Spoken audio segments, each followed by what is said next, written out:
7:09. Roll call, please. Okay, Simmons? Nelson? Here. Griggs? Here. Blackman? Paredes? Here. Huckabee? Here. Ford? Here, and a quorum is present. The first item on the agenda, staff recognition or presentations. Our special presentation goes to the Special Olympics. Absolutely. I'd like to welcome Mr. Fred Hunter up to do the introduction.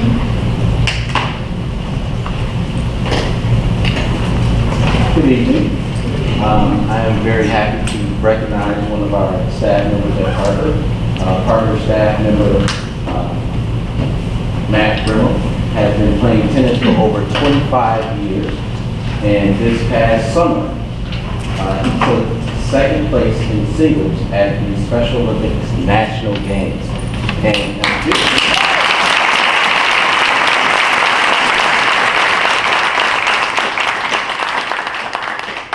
the National Games were held in Seattle, and Matt and his teammate also took first place in doubles. Matt is an inspiration to those that watch him, so please help me celebrate and recognize Matt.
Next item on the agenda, audience comments. We have 3 audience members who have signed up. First audience member is Lisa Kaufman.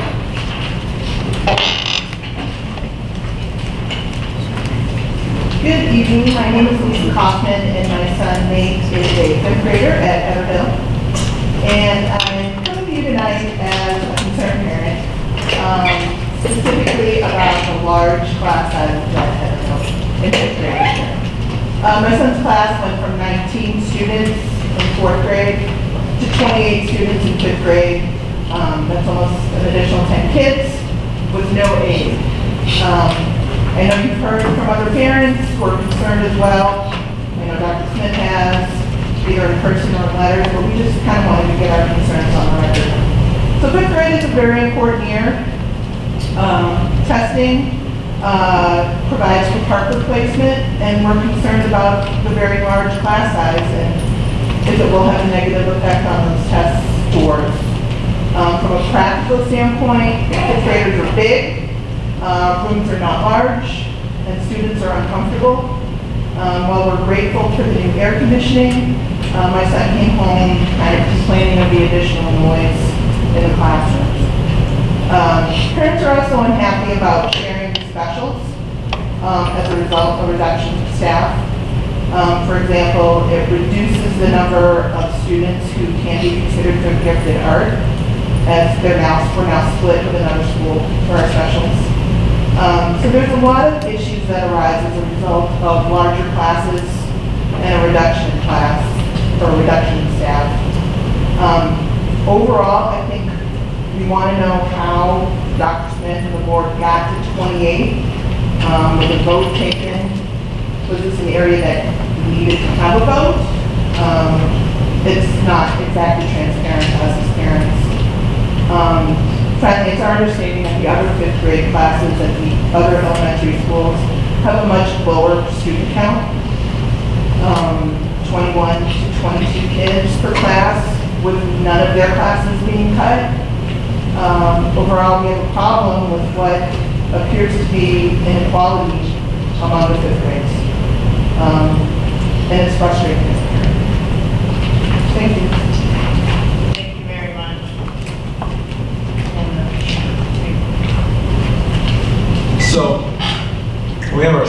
discussions as a board and as administration, we take a look at our previous numbers. We take a look at the expected numbers of students that we would reasonably expect to enroll, and we make our staffing projections. At some point, we have to target the class size, and at the high end, how high would we be willing to go at a particular classroom or grade level. We've targeted 25 students in kindergarten through second, and 28 students as the high end in third through fifth grade. You mentioned the class size, and you're absolutely correct. Our challenge at Heather is that the class sizes are abnormally low. And you're correct. When you're used to being in a class of 16, going to 20 is a large jump. Realistically, though, as we staff for the future, as we look at the numbers that we would be able to accommodate at the other buildings, we have to have class sizes that are manageable. And 28 is certainly manageable at an intermediate class, third through fifth. One of the things that we've done is we've added staff, we've added reading specialists, we have additional support. Heather Hill is by far our smallest building at 233 students, but they have the same reading specialist support. They have those same soft support staff members. And so, frankly, the ratios are actually better at Heather, for example, than at Western or at Flossmoor Hills because of the small number of students. So I feel very comfortable, especially with the two teachers, Ms. Radke and Mr. Zerwanka, two very skilled, highly professional people, and I would, expect them to deliver at the same high quality that they have in the past.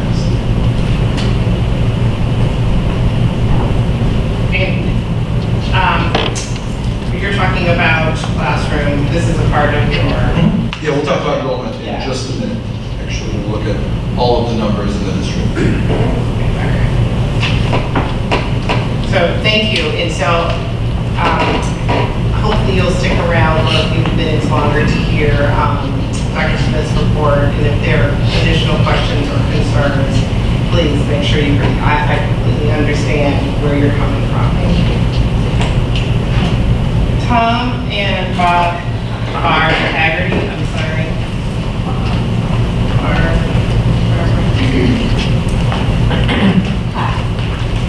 So we were told that over the summer that there was going to be a new security force hired for Parker. And I can't remember what they were going to be called, but it's made to approach. And that has been done.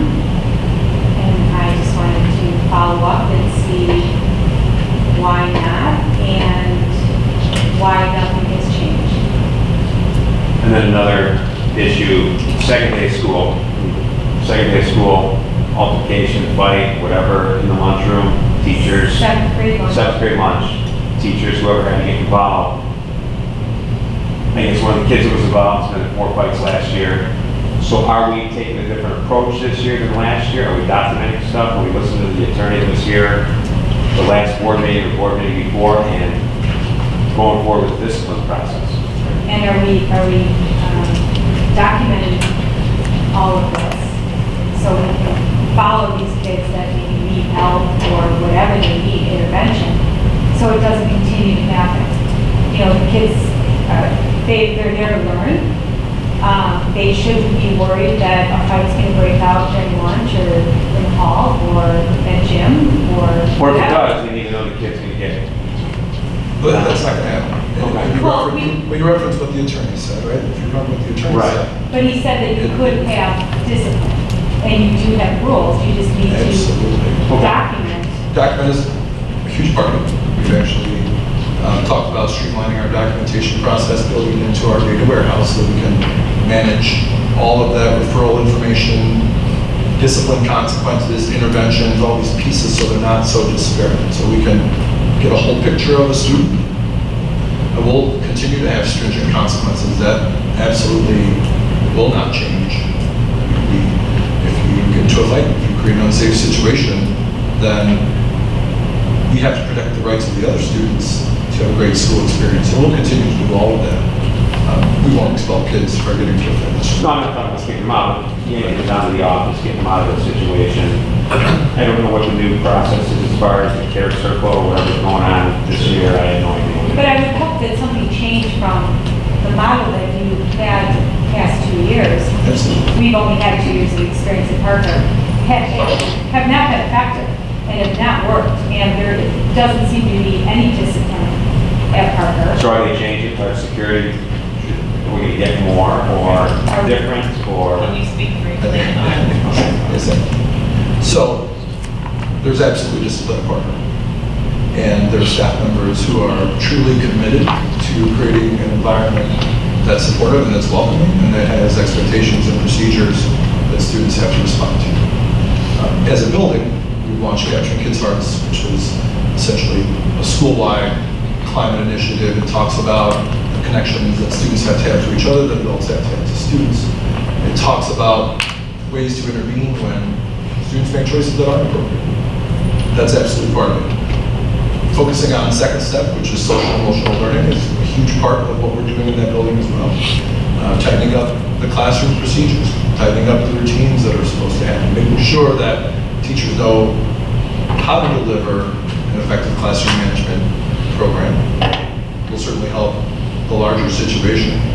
It's not, this was a quote from the lawyer too, we're not going to suspend our way out of this, right? So you get into a fight, you come to the office, that kid who's been suspended twice, that's not a deterrent at that point.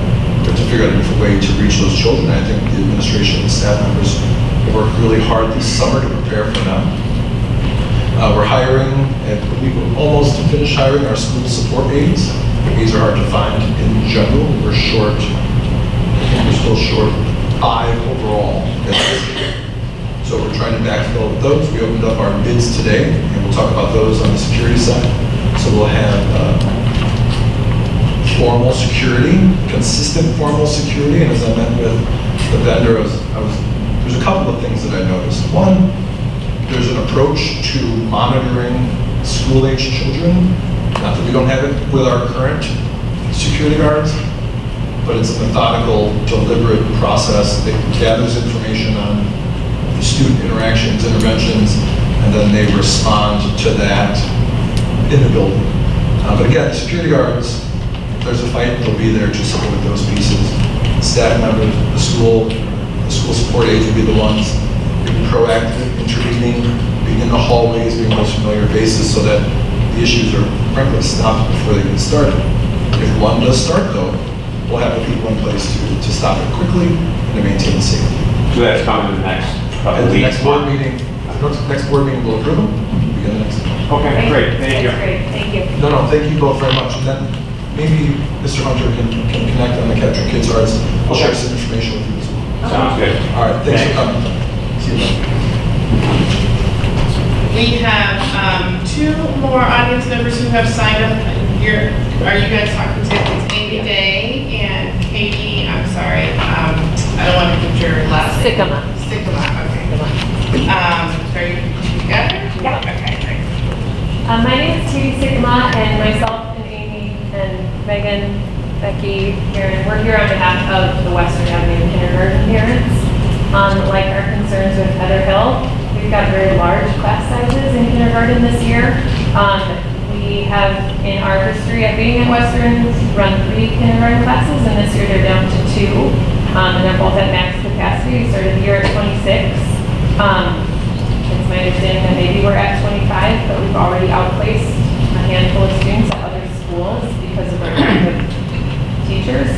So I'm coming as a concerned parent too to this very foundational year where these kids are going to learn letters, numbers, reading, math for the first time. Our teacher appears already stressed and overwhelmed at the size of that room. I feel that as an educator too, the repercussions of not addressing each individual student at such an early age can have a widespread effect later on. My question comes as to why. I understand that projection for enrollment dictates teacher need, but it seems to me that the numbers you have projected another teacher at 3 3 classes, that would be 19 or 20 kids in a class, which I still think is a good sized class for kindergarten. And then, Go ahead. And then another question is, some of maybe the late enrollments families who are being placed at other schools compared to where they thought that they'd end up. I mean, what's the situation if they have siblings? Will it break up the family then? Some kids will be at Western and then some will go to one of the other elementaries, because I feel like that's an additional sort of ball of stress for families too, if that's what's going on. So, but yeah, the foundational literacy skills, the math skills, I mean, we're testing in kindergarten now. Miss Watson is amazing, Miss Picos is amazing. Like, we don't doubt their ability, but it's an overwhelming amount of students to be in there for open house even, and to just even feel the warmth of the room, as well as all those, 5-year-old minds ready for action, raising their hands. It's just a lot. It's a lot for them. We feel bad for the teachers and the students, and our kids are in the same class, and we just worry that moving forward it's going to be too much. So I mean, we wondered if there was a possibility to, I know maybe based on projections, it wasn't in the budget to have another full teacher, but would a paraprofessional, somebody who would even bounce back and forth between classrooms to help give some assistance and support to the 2 kindergarten teachers, that seems like that would be a less expensive cost and maybe still be helpful. We're just trying to figure out ways to sort of make this whole year successful for our kids and others. I completely understand having a kindergartner myself in Western. I think there's 2 pieces here. And this speaks to the Heather Hill issue and to this one as well. So there's our individual school ecosystems, and then there's the larger district ecosystem. And part of that challenge is looking at staffing, looking at student placements, looking at teacher hires, not only individually, but also in a systemic way. We knew that we were going to, for example, start kindergarten classes at 13 at Heather, which we did. Okay. We knew that would be too small, frankly, to run a kindergarten. We also knew, depending on registrations, that we would have to follow a plan that has happened in the past of overflowing students from one building to another as sections filled up. And we have done that this year. There's really 2 commitments that we make to those families. One, if you want to go back to Western, it's guaranteed. Or if you would like to stay, you can do that as well. The other is we won't separate siblings. It's hard enough making that change. We were wondering about that, so that's good to know. Absolutely. Absolutely. That would be unconscionable. So I think as we move forward as a board, as administration, we have to determine what number is appropriate. Because depending on where we set that classroom number, it's not 1 or 2, it's 6 or 7 teachers to hire. Because there are ripple effects. Because obviously if we set a number at Heather, for example, if we want 22 kids in 5th grade at Heather, we're hiring at least 3 more teachers throughout the district. And then depending on where we want to set that at Western, you see the ripple effect. Totally fine. We can make all of those work. We just have to be purposeful and consistent about those decisions. The research doesn't support necessarily adding instructional aids to reduce the effective class size. And effective class size, the research starts at 14. The difference between 14 and 30 is negligible, according to research. Practice-wise, you mentioned heat, you mentioned getting kids to recess, you didn't mention, but getting them in and out of centers, and all of those organic things that happen in the classroom can be a challenge. So I think what we want to look at is how we provide additional support in those rooms. And then, as a board, where do we want to keep the numbers where they are? Do we want to make changes? And if we're going to make changes, we have to understand not only the financial, but the personnel costs as well, because as we said, we still have at least five instructional aid positions that we cannot fill. So there's a number of pieces that go with it. But it seems to me like evidence would support that having any extra adult to help support teachers would be beneficial. Like, I have a hard time believing that it's just proven to be ineffective. And like sometimes kids just It might not be question beneficial to the student, it might be beneficial to your staff. Right. And that's another thing to take in. I think you want to retain your staff, and when we put them in situations like this, Like answering questions of like I mean- 25 5-year-olds, like they can't answer every question. like, even if it's, I need to go to the bathroom, like, it would just be like extra hands on deck, so to speak. And like, I've noticed two young families moving, I live on Argyle Avenue, two young families with kids moving in there. So like, I don't think the numbers are gonna go down. Like, I think if anything, like our area, people are coming here, like people are coming from the city, like it's kind of been a renaissance a bit. And so maybe the numbers don't show that, but that's what it feels like. Actually, they would show that this year we're down 50 students, Western is down 18. Some trend data at Parker would show an 8th grade class that's graduating this year at 330 with a 6th grade class that's starting at 290. That's surprising to me, it really is, because I mean, just in our neighborhood, I feel like houses are selling. It might take a minute, but That's okay. they sell and kids are coming in, and so we want it to keep on going. Is there a number to, I know we've already sent 6 or 7 kids, but is there a number when we get to, we're sending 10, 12, 15 kids to another school that justifies a third teacher? Yeah, I think Or once it starts, it's a systemic conversation. I've offered, when the class sizes were lower at other schools, I offered to send Heather Hill parents to another section of 20 kids, and I was resoundingly told no. Same thing with Western parents. So it depends on whether the conversation is about class size or in my neighborhood school, I would like another teacher. Well, I mean, we moved to the neighborhoods and we want our kids to be able to ride their bikes to school. I mean, I'm not gonna lie, that's the truth. So, I mean, sending them to a further school is not sort of what we envisioned for our, and I mean, maybe that's just me being selfish about my situation, because we moved close to go to Western because it was right there.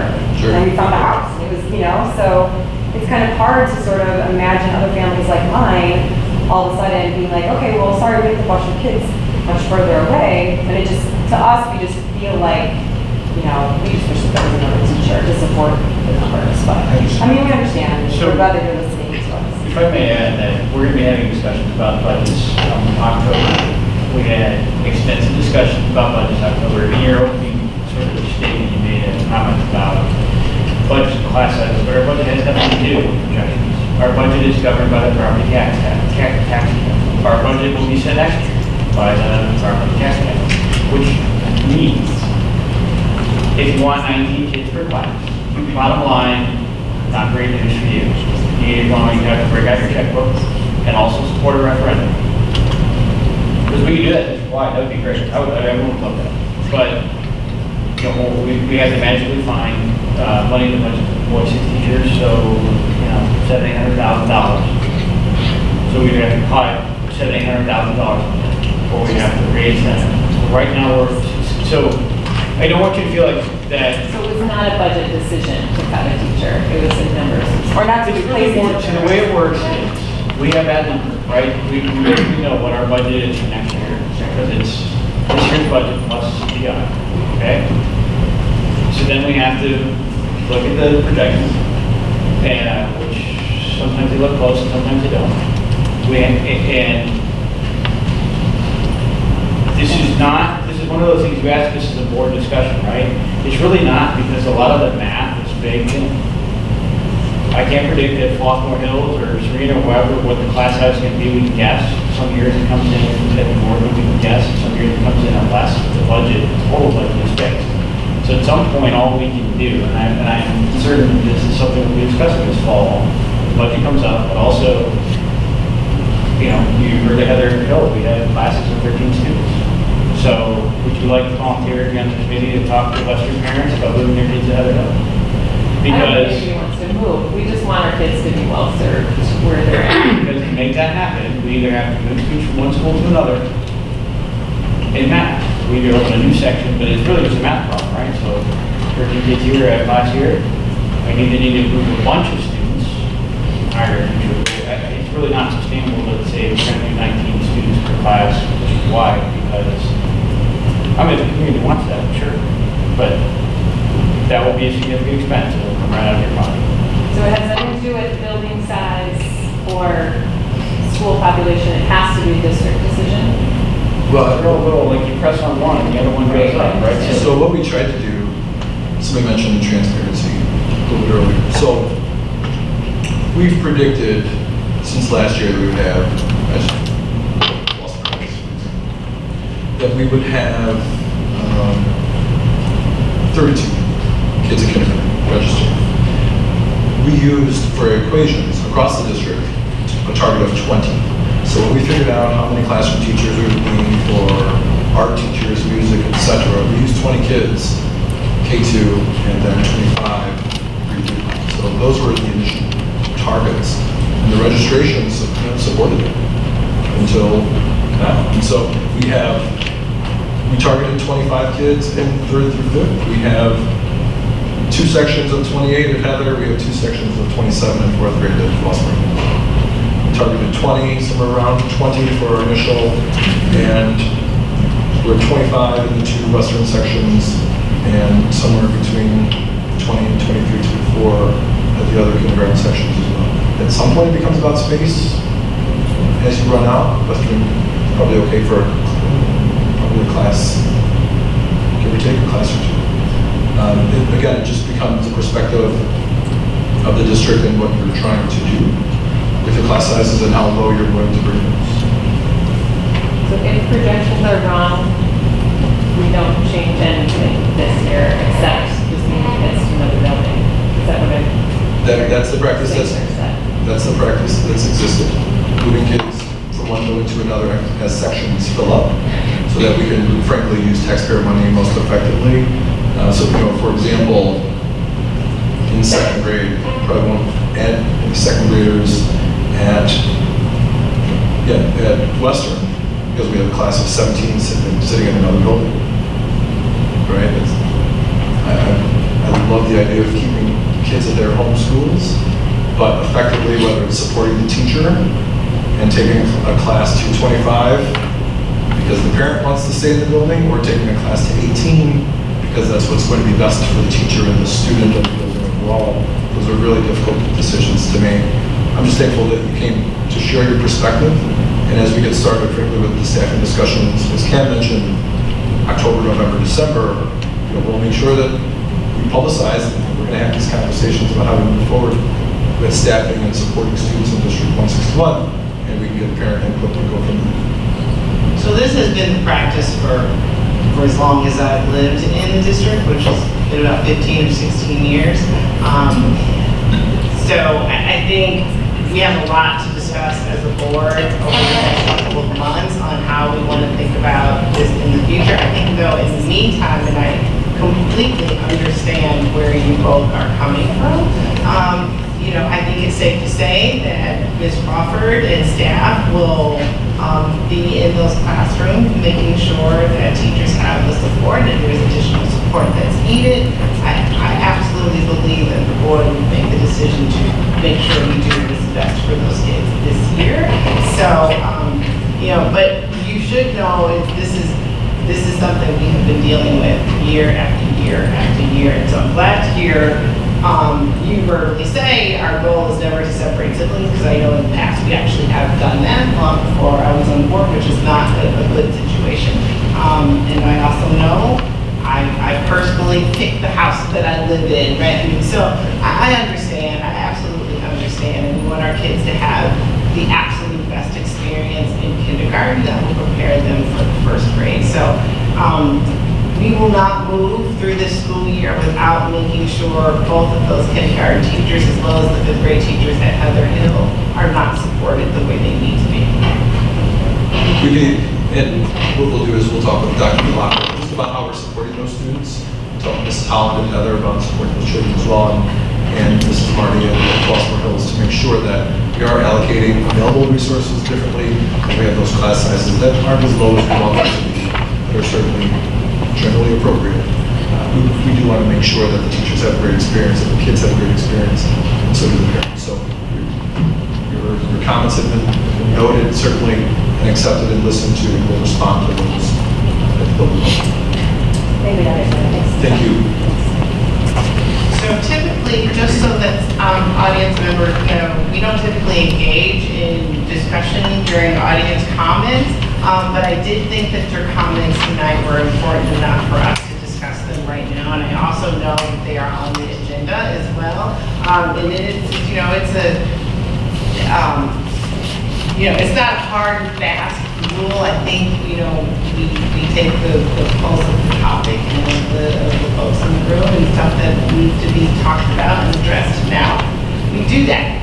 So we're going to move forward, and I think there are probably, I don't know if you've discussed everything on this, but, you know, so we can definitely continue the discussion. And if you have more comments or questions, please come back, bring them to us. Next item on the agenda.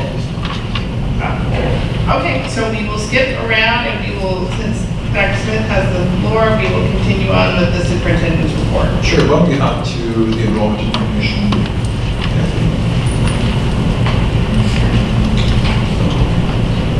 Enhance. It works on TV, not so much. If we could just zoom in just a little bit, we'll have this information in all of our board packets moving forward. Just to orient you to this chart, you see the elementary schools labeled across the top. The grade levels are down on the left-hand side. Class sections that are yellow are ones that we're watching. Class sections that are that pinkish red color, for all intent and purposes, are closed. On the far right-hand side, you see our pre-K, EC through 8th grade numbers, and then our total number of students. As a district, we're sitting at 2,303. From last year to this year, we are down 48 students. As I mentioned, one thing that I have my eye on is the 290 incoming 6th graders. It's okay now, but that could create a ripple at Harvard, frankly, that we're going to have to watch. The other schools seem to be settling in somewhere between 2 to 4 sections at each grade level, Western being our largest building. And again, they're down 18 students overall from last year. Those kindergarten numbers at Western, the one section at Western in 1st grade, again, concerning. Now the challenge becomes, okay, so we do have a section in 1st grade at 21. Finding parents who want to move their children into the other section may be difficult, but we can certainly have those conversations. At Western, or I should say at Heather, you notice, again, the sections, we have a section of 16 in 3rd, and 17 in 2nd, 16 in 1st. Heather is primarily our overflow building to try to get additional students in there, especially as they register in sections in other buildings that are closed. We will not split siblings. So for example, we've had students in kindergarten register at Western who happen to have a 5th grade brother or sister. Ideally, we would have sent them to Heather Hill School. Instead, we sent them to Flossmoor Hills and got them settled there. So these are our numbers. These are about where we thought they would be. Again, some a little bit higher, some a little bit lower. But compared to last year, they are very similar. Last year, the 28 sections in 5th grade were at Flossmoor Hill School. Absolutely. This year, they're in 4th grade. Now again, the decisions that we will come to the board level once it's time to discuss staffing will be, we currently have 2 sections of 27 in 4th grade at Flossmoor Hill School.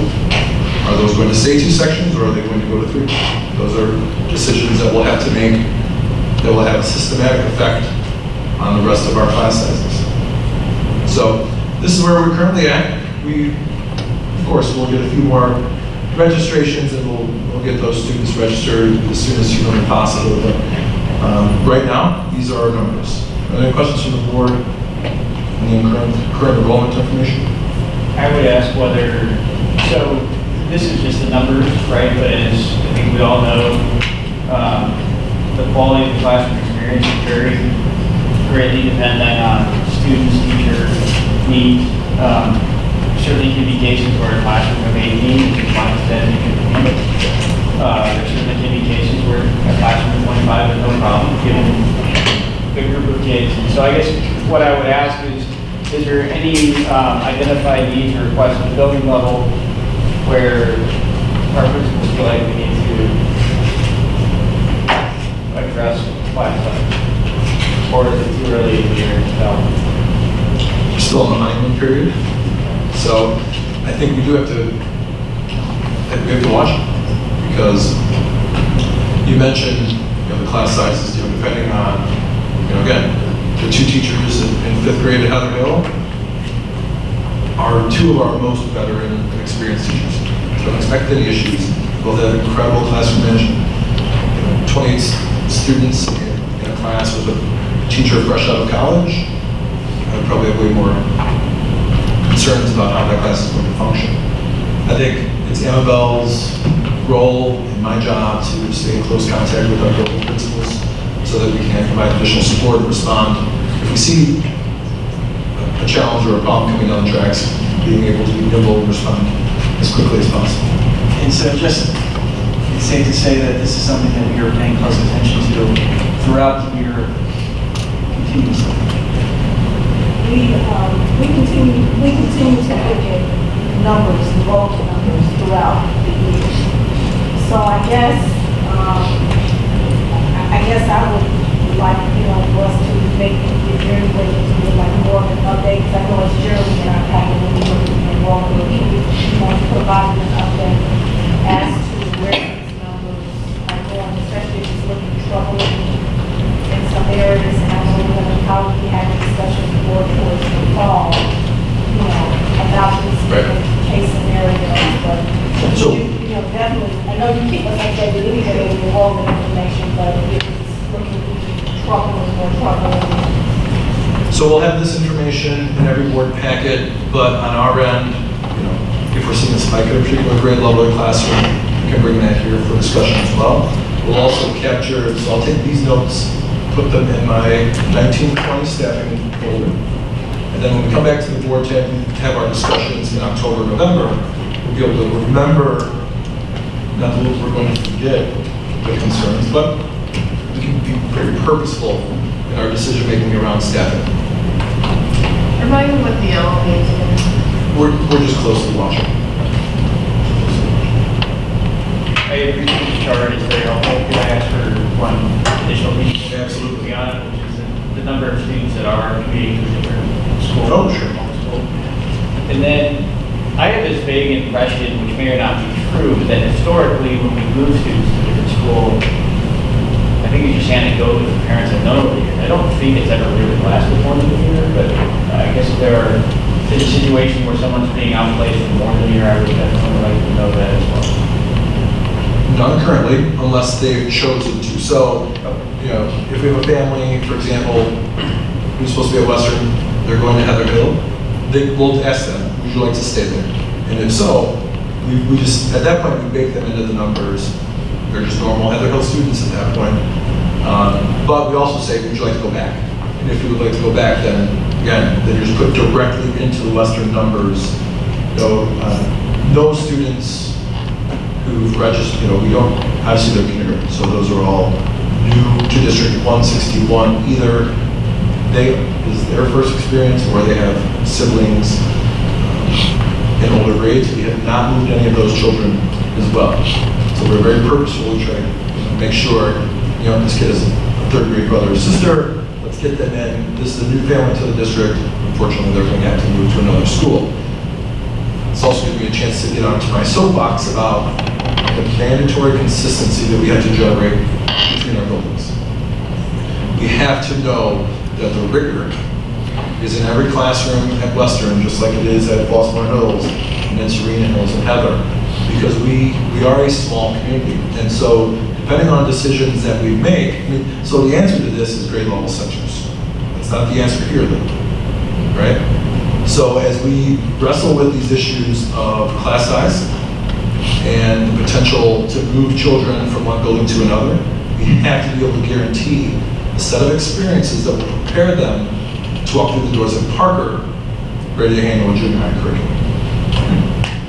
So the option is definitely, if you're taking and moving, I just want to make sure that I totally understand and that it's clear. So if a parent, for instance, volunteers and their child go over, this is say to Heather Hills, or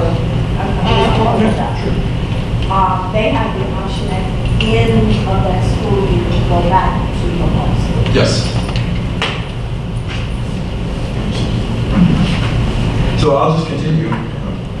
unless there are other questions on the one. I can also capture the community engagement piece. It's just great that the school year has finally started.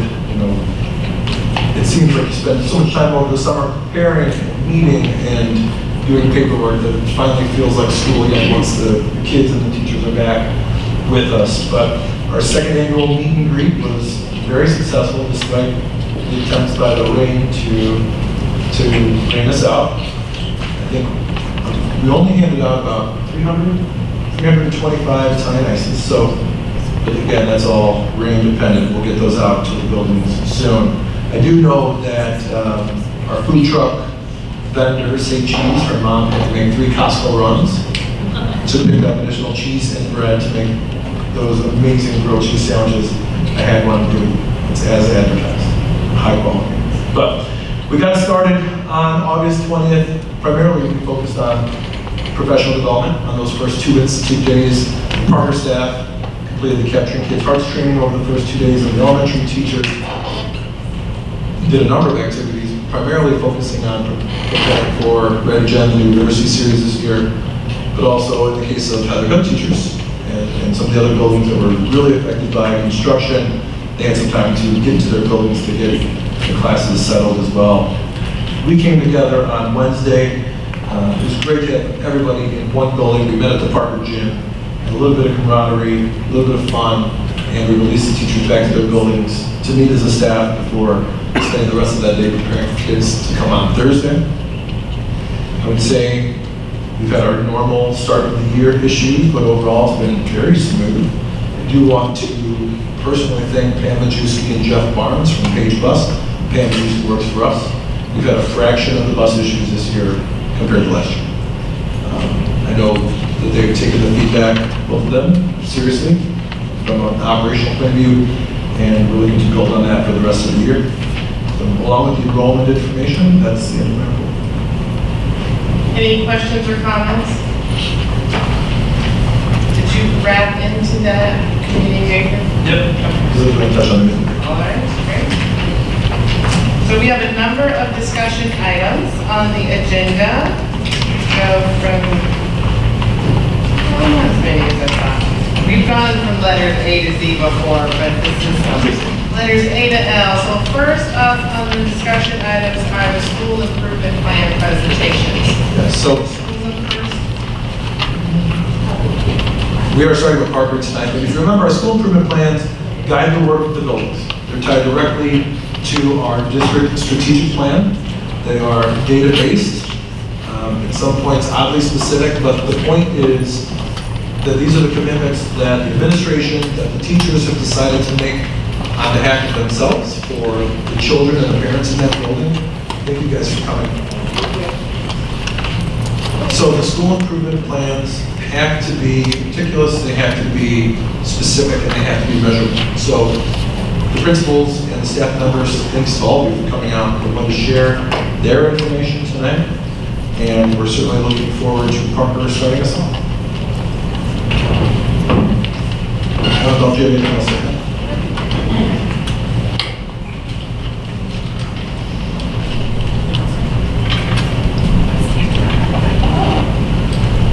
Parker's the only school with an entourage. We have to work from that to the other. Good evening, board members. Good evening, Superintendent Dr. Smith. We're very excited to share with you our plan for this year. Very happy to have some of our members of our BLT that's here. This is a collaborative plan that we've worked on together, so we're very excited.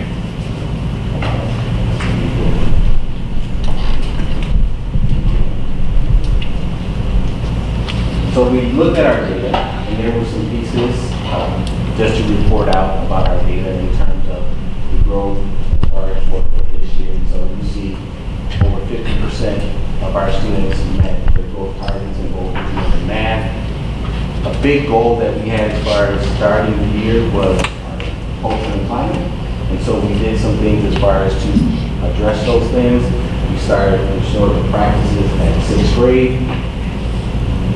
One of the things that was a big piece was working on transition. 6th grade, 5th grade students transitioning to to Parker. And so we put a number of things in place as far as to address that. We had our current sixth graders go back to their home school and talk to the fifth graders. And so they got to ask questions, and so they got to hear from actual sixth graders to kind of ease the fears of the things in which they were in about transitioning to middle school. We also did a lot of work as far as our EIS to increase the number of rewards, and so that was a highlight as far as for we had other meetings as far as to help with that transition. We had a very successful step-up day, but that's probably one of the most positive feedback in which we got as a school as far as on our step-up day. And so we actually thank our elementary school team as far as for helping that be successful as well. Our biggest area, we talked about it, is net, and it's our school climate. And so that's the work, the biggest work that we had as far as for this year. We're very thankful and grateful to the board for approving the Capturing Kids' Hearts training. Our staff was just blown away as far as the training. We started the school year with a different attitude, a different mindset, all because of the Capturing Kids training. So it created a different mindset, but also gave us some tools to help us build those strong relationships in which we desire to see at Parker.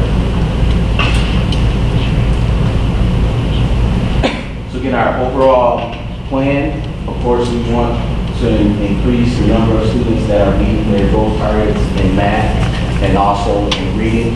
We have we're in our second year as far as with our new math curriculum implementation, so we'll continue to have professional development with that, but then we'll also support those students that need support by having interventions in math. Also, as far as with reading and ELA, we have our new perspective curriculum. We got to attend the professional development for the My Perspective. We're very excited about the curriculum. We're excited to have more nonfiction a part of our curriculum, and also the increased level of writing which our students will participate in.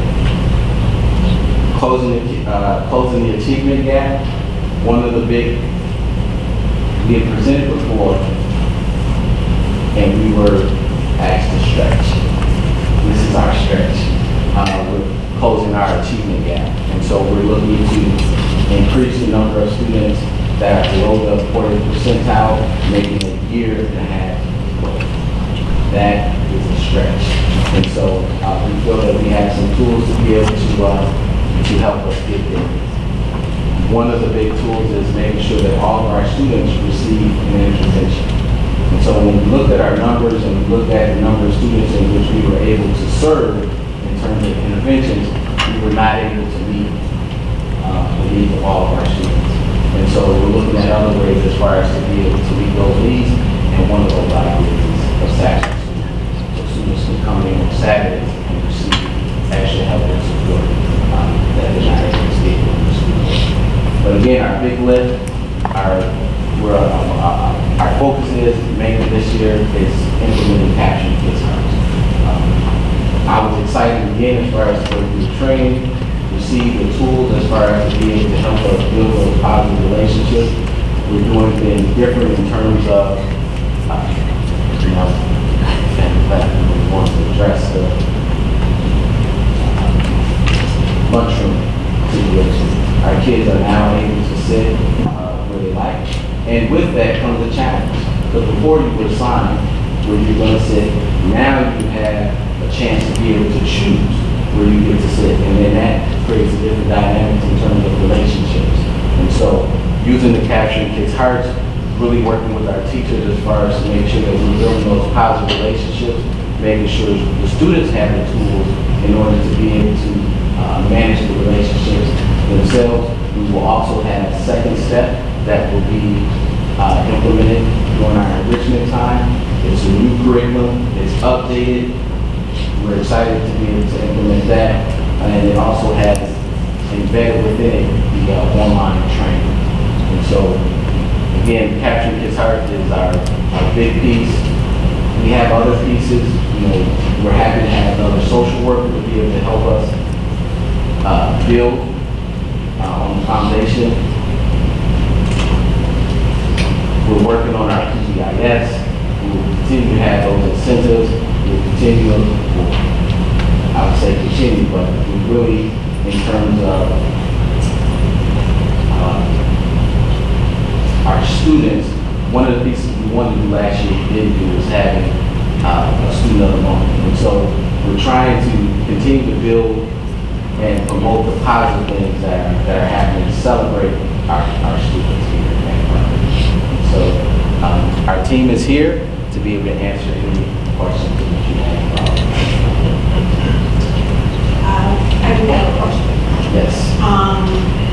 Remind me, I'm just trying to think back to the Saturday school that you're talking about, will that be staffed with teachers from each subject area?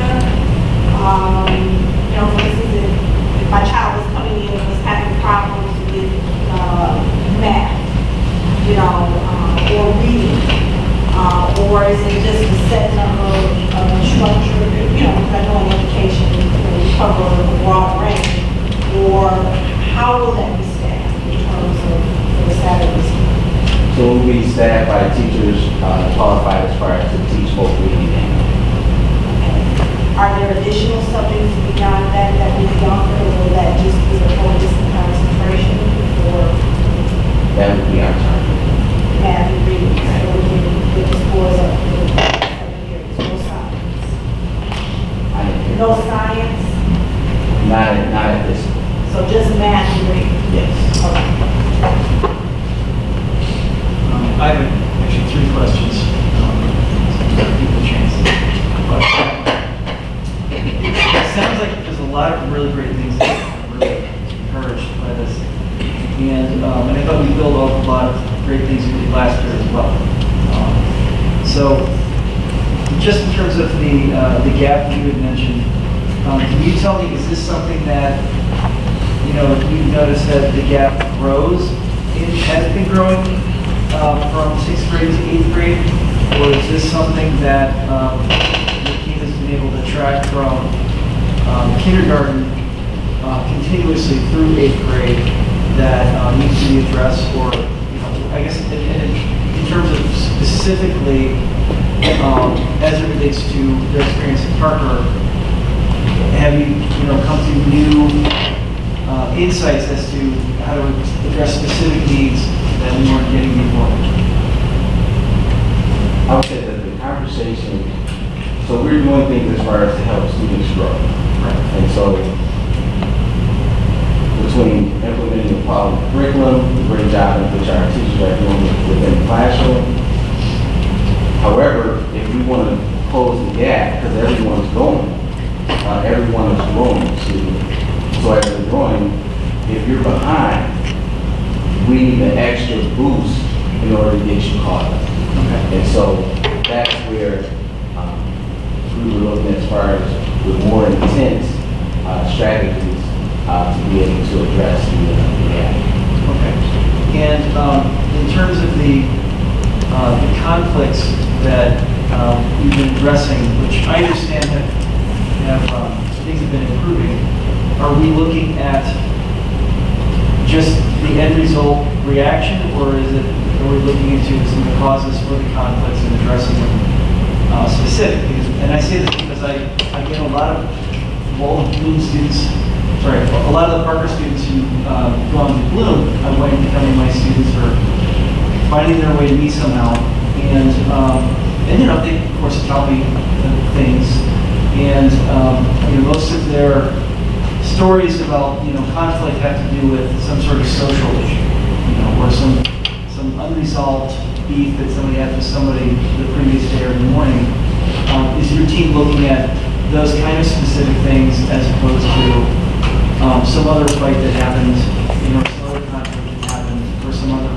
Yes, absolutely. So we're taking a proactive approach, and so even implementing capturing kids' hearts, and so as students enter the classroom, a teacher is able to shake the student's hand, make that connection, kind of see where that student is at, and then they have tools to use as far as to help build those relationships where students feel comfortable to be able to share some of the things in which they're going through, and so then that way it could be addressed, and the teacher is able to realize or to know where that student is at, what that student is dealing with, to be able to help and support.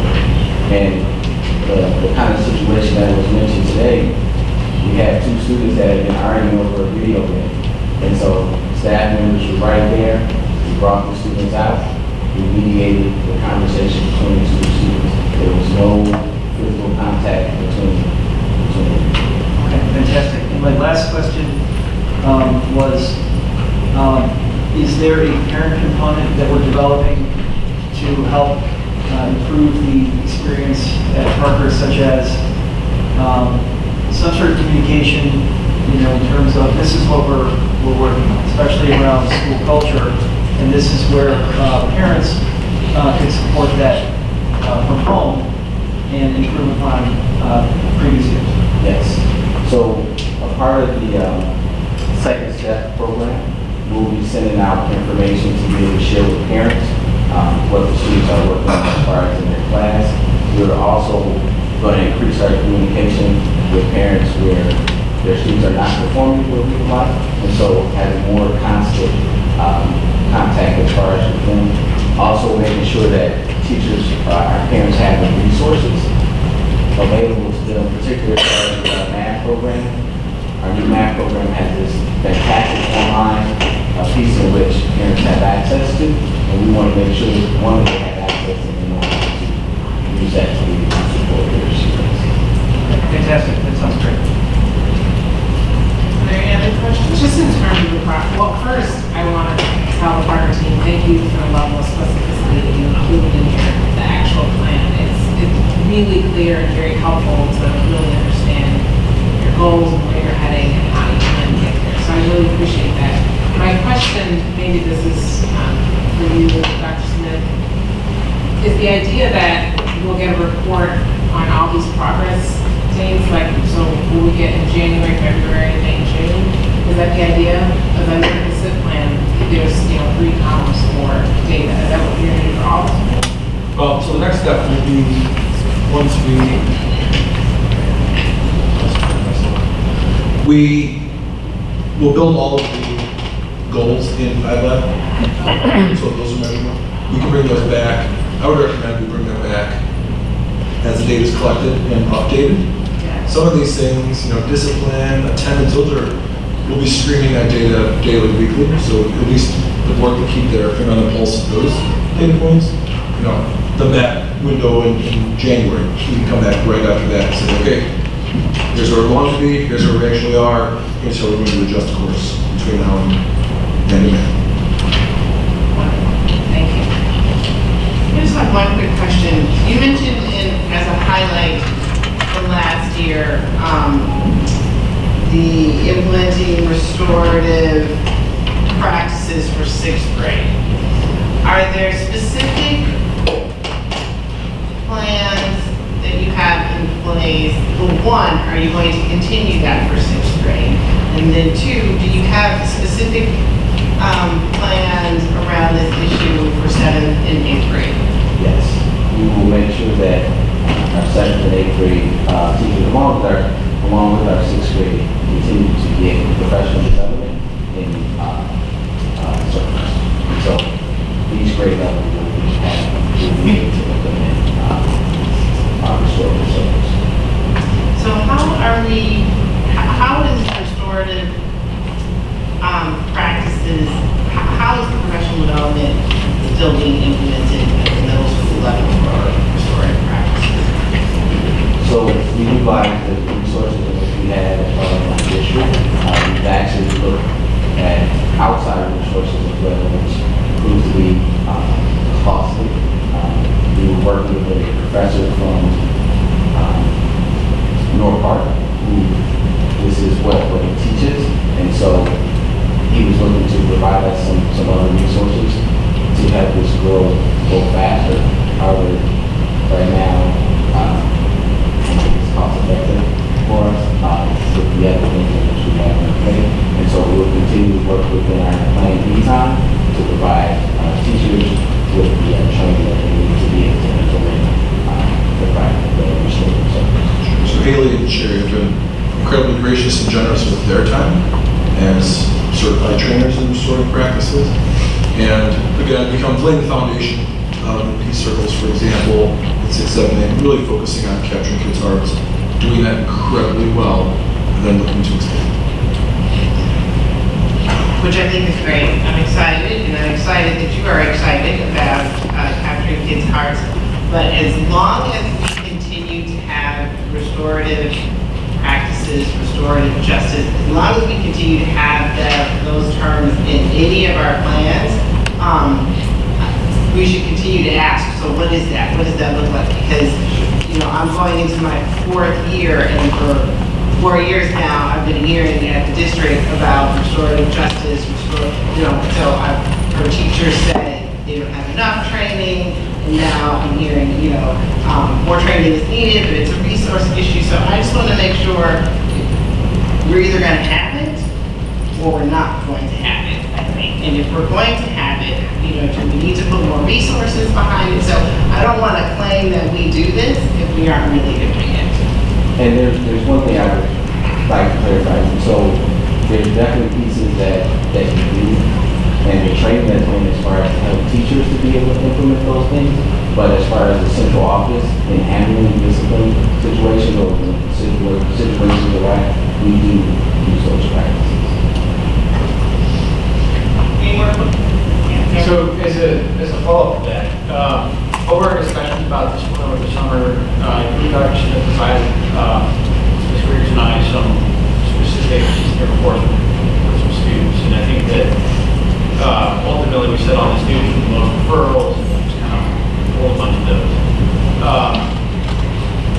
My overall impression from going through those documents is that we very quickly ran out of negotiating over those things. So these are students that had 5, 7, 10 suspensions. And so, you may have think about the students that I don't, my impression from reading documents was that they couldn't care less about the system. Okay. And so, and I do have all the comments, everything you guys have done over the last summer, all of our work you guys have done, general improvement of sports and Parker, we're all very happy. But, I still have some residual concerns that we don't have enough positive events at school to take away from students. So if you look at your discipline with students, especially the most challenging ones, as negotiation, if the only thing you have to take away is suspended, take away school time, and they don't care about that, you will lose that negotiation every single time. And I'm very encouraged by what we see here, but I have my doubts as to whether we have enough depth and the sort of practices. So those are some things that could help, but we're always going to have 5 to 10 students who either personally don't care or their parents don't care or both about being suspended. And if we don't come up with something else to take away from them, you're going to win that negotiation all day long, all year long, and you will be frustrated, teachers will be frustrated, you will be frustrated, because we really don't want to have to tell students. But we gotta have something else on the negotiating table. And I think,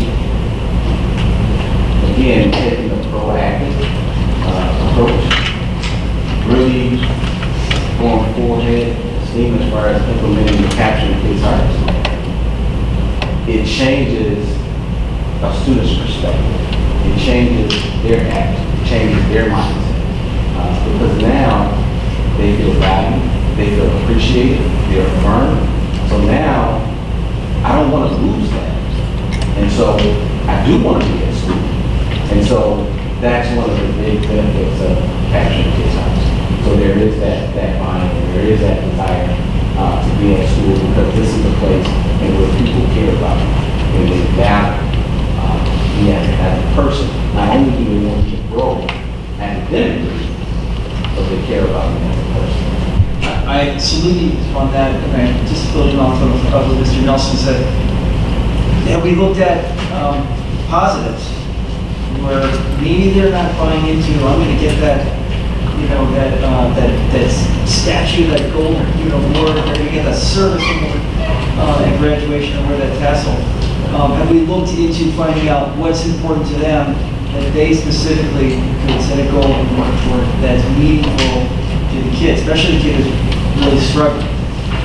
Because, you know, I work, well, most of my career as a teacher is working with kids who, you know, doing well in school has not been their primal drive. It has been either graduating or not getting in trouble from their parents. And you really have to build these things artificially to get them to think about, you know, what they might like, because they don't have a future vision. So is this something that we've talked to kids to find out, you know, what are you doing? And so that's a part of the work in which we will do, and we with the kids as far as to, so we haven't put on the table, these are the things of what do you want to see happen? So, like I said, some things in which we think might be fun and exciting, but didn't work for, they could care less about. And so we are having those conversations. And then on the specific goals, so you guys have set a school-wide goal of 60% of your students meeting their growth targets for reading, whereas we did 53% from last year. And that strikes me as a reasonable goal. And then for math, your state goal is 54%. So I guess what bothers me about this is, look, 50% is doing nothing, right? So if only half of our students meet your goals, then we're literally going nowhere. So it's essentially, and I understand that these goals come out of discussions with the teachers, and I understand that organizationally, as we're trying to improve the school environment and culture, that some teachers may have doubts or reservations as to whether they can meet these goals. That said, I appreciate all the work that's gone into drafting these. 54% strikes me as unacceptable. 60% in my mind would be the bare minimum. I mean, if Parker as a whole hit that goal of 60%, it would overall make a little bit of progress to the school we all want it to be.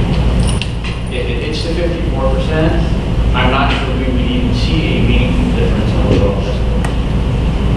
I don't know what the rest of the board feels about it, but it's not enough, in my opinion. It's not close enough. But I understand everything that goes into it. I understand the doubts and all that, but we have to try for more. And I don't know if that's a discussion the board wants to have, or if I'm alone on this, but while I generally support everything here and all the positive comments, I would suggest a discussion with the board that on this one point, we do not accept the administrative recommendation as that would assess the goal. So I think one of the things that we ask our administrators to do, where it gets tough, is that we can write any goal that we want. There has to be a corresponding action. Asking a student to grow a year and a half means we need to generate another 60 to 90 minutes of instruction per day. Right? That must happen. Fundamentally, it's going to change that child's middle school experience. Maybe you're not going to be in choir. Maybe you won't be able to access orchestra or band at the elementary level as you make those sorts of choices. We can set the targets wherever we want. The corresponding action, though, will be research-based, and we know what that means as you make those changes. And so, systematically, we can do those things as we end up pulling children out of gifted art so that we could work on their literacy skills. There's a corresponding loss that comes with that. So I think part of the larger discussion is what's an appropriate number. It's also what's the appropriate number based on the children who are sitting in front of you. If, looking at these students, the 51.5, that was I would want to know all their aggregate growth scores from the previous year. And setting that target to make sure it's appropriate. The board can vote whichever direction they choose, 3 to 5%, I would say is appropriate for the current structure, because ultimately we're working under the same schedule. It's still a junior high model. I've been very clear about how I feel about a junior high model. It's not pre-HF, but unfortunately that's the schedule that we're dealing with. And so we're limited in some of the changes that we can make. But I certainly appreciate the aggressiveness. I'm with you. Well, I think perhaps to shape that a little bit, I would support what Mr. Nelson said, that we should always strive to do as best we can and to really push ourselves, because if we don't set that goal, it's very unlikely that's going to happen. And at the same time, pragmatically, we have to look at, well, what can we do? Certainly, we can't sprinkle fairy dust. We have to think in terms of, what works, how can we improve, at least incrementally, and if we can't make 60 this year, what about next year? We're moving forward. But I think that, again, that's a conversation we certainly have to have. So I would agree with you, Cam, if there wasn't this goal of 1.5 years growth. That's huge. My hat's off to them for even putting that down on paper. And for me, my perspective is I want them to be successful. The implementing Capturing Kids' Heart, the new math program, the relatively new math program, and the new ELA program, and Second Step. I just don't want to set it. I don't want to see them set a goal that they don't reach, and that's just disheartening and discouraging. So I'm more likely to feel like if we saw the next 5 years, yeah, I'd like to see that continue to increase. But I'm nervous about the 1.5 years growth already. Or are they one and the same? Well, not necessarily, because that's targeting a specific. If you prefer students to be a year and a half growth, then two-thirds of our students are definitely meeting their growth targets. Right? So to be consistent, two-thirds of the students being a year and a half growth, right? It's 2/3 of the students going below 40%. It's their biggest strugglers, and it's in reading or math. I mean, that's going to be really intense, all hands on deck to pull those kids up. Then I would say, yeah, next year, once you get these kids where they need to be, then let's keep moving forward. But that's also a moving target too, because we're just focusing on just this cohort of kids who are flowing. There's a deep line, hopefully, of kids who are coming to our school who are also flowing up as well. So that needs to stretch deep down. So again, I think these are pragmatic conversations moving forward about what can we do, how can we be more successful, and also looking at very clearly, all right, how did this program that we did this year, how did this work out? Can we improve it? And again, looking at those small differences over a spectrum of programs that we have, especially the new programs that we're still adjusting to. So, ideally, yes, I think we should always strive very pragmatically, and I don't mean this to say realistically, very pragmatically. Again, very measured and, looking at what our experts in the field can tell us, and certainly, feedback from teachers who are in the classroom with kids K through 8, and then building that through high school and beyond. I have a question. I don't know if you can answer it right now, but it's kind of something that kind of comes. Do you know, or is there any way that your team can take a look at the number of children who attended after school tutoring last school year to be able to compare what you're striving to do this year and make some comparison numbers in terms of data, and the grade levels, 6, 7, 8, kind of break it down in a sense like that to know where your highest level of attendance was and the impact. I'm sure it made a difference, but how do we really know it made a difference? And another point, Saturdays generally a lot of parents are off, but I mean, I can see it being for some parents, maybe you're not off. You know, with that Saturday school, how is it going to be set up in terms of transportation? Is it transportation that the district is going to offer, or is this something that the parents will have to get the kids there on their own? We're looking at the possibility of providing transportation. When do you think Saturday school will be ready to roll out? It sounds like we're still working on it. Yeah.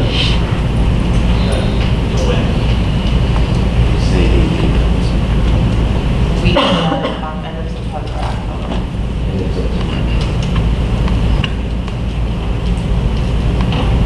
So, absolutely, thank you to your team for getting this together. I do know how much time and work went in over the summer. And kudos as well on the 1.5 years worth of percentage growth that you're hoping for.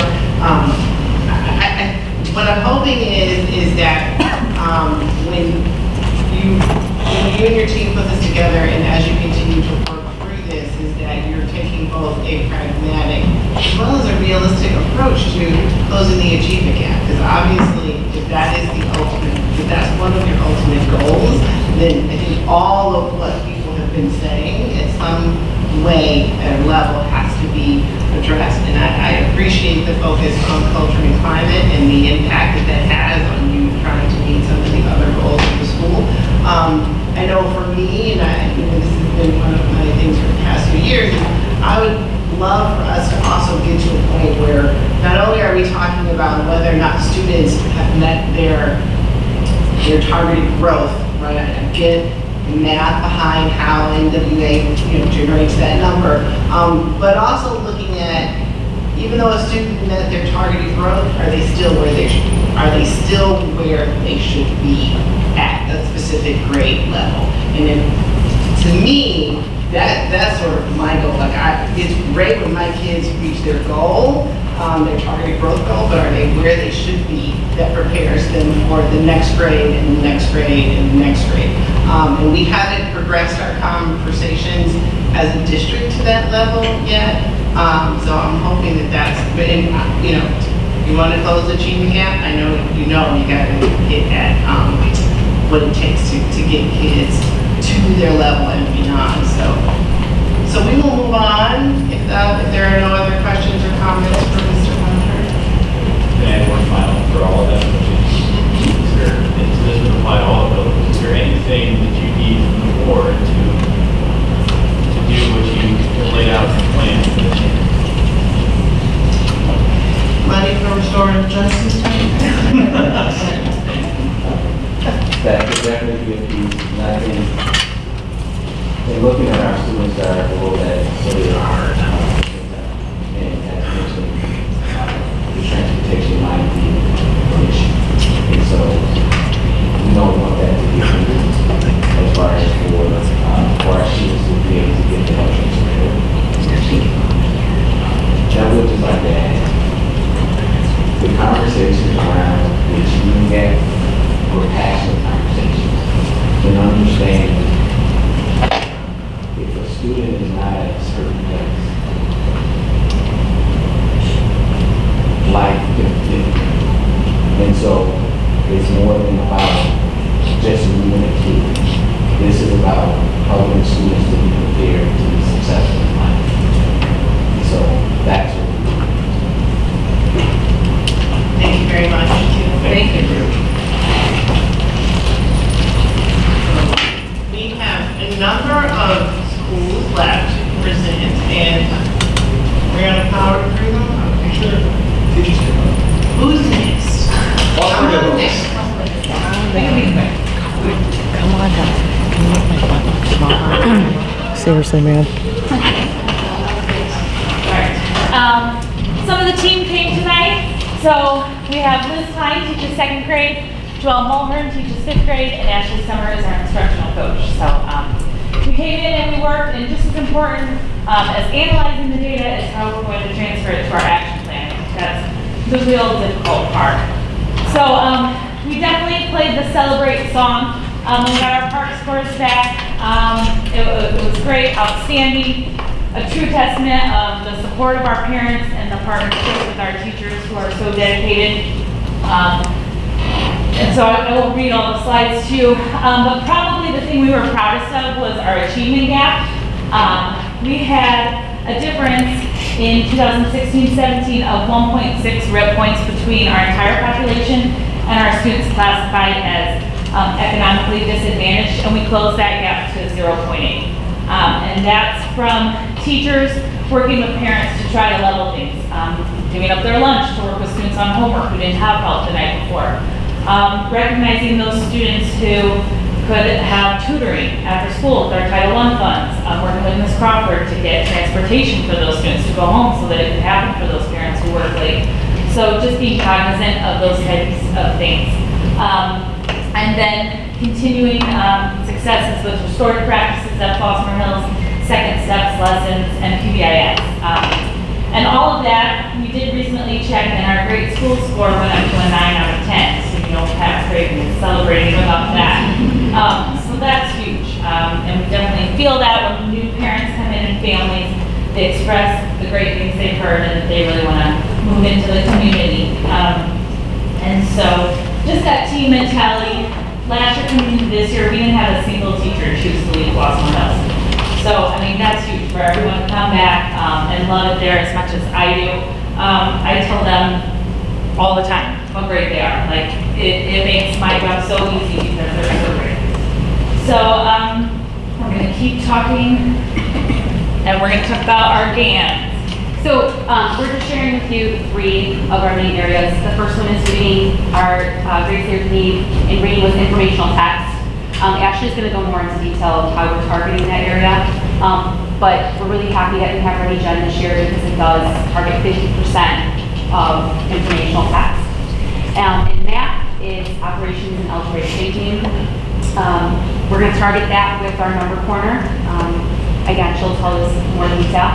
And looking at our economically disadvantaged students, they scored 3,700 RIP points lower than their other peers. So last year we targeted reading, and we were able to drop that percentage and close that gap, and that is our GAN for this year. So upon reflecting on our greatest area of needs, the team created the following plans to implement. So we really focused on the implementing Ready Gen and Bridges with Fidelity. Then thinking of moving to close that gap of looking at the learning continuum to differentiate for different students, as well as goal setting, not just with the classroom for students, but also for the interventionists to say, this is where you're working at, and this is where we need to be, and what we need to set those goals. We also are working on, as staff, Teach Like a Pirate. So we're looking at some innovative and engaging teaching strategies to bring that to our team and have those discussions. The other part that is extremely important is communicating with parents. And we're going to be adding the Bridges overviews to all of the e-chalk pages, as well as having that available for parents, actual physical and paper form. Utilizing our e-chalk really to give that comparative important information so parents have that on hand. And as well as demonstrating the workplaces, both for the parent visiting day and for curriculum night, to involve parents and see what their children are working on and what this will help them at home. In addition, we're having our One School, One Book, the one and only item to tie in the SEL component of kindness and caring, but not only that, but bringing literacy from the classroom to the school and bringing that home. And the last is climate culture. We know that with climate culture is going to help us with our learning. So we're going to continue with our care room. That's a room where we pull students and a little extra push and some revisiting of our expectations of Flossmoor Hills. We have some new materials for that. Plus we've added a little bit of more of a reflective component from the students when they come back from the care room, whoever sent them there, that they have a conversation with that person about what they learned, how they're gonna kind of make a better plan, to, know our limits and expectations a little bit better. Positive lunchroom incentives, we know that's one of our big areas that we need to work on because children are, with that lack of, I guess, having that lack of getting them all together, that structure, they tend to be a little bit out of structure there. So we have some positive lunchroom incentives. We have some, local area businesses that donated some things for us and certificates, so we're gonna give those to children, work with our lunchroom care professionals on that.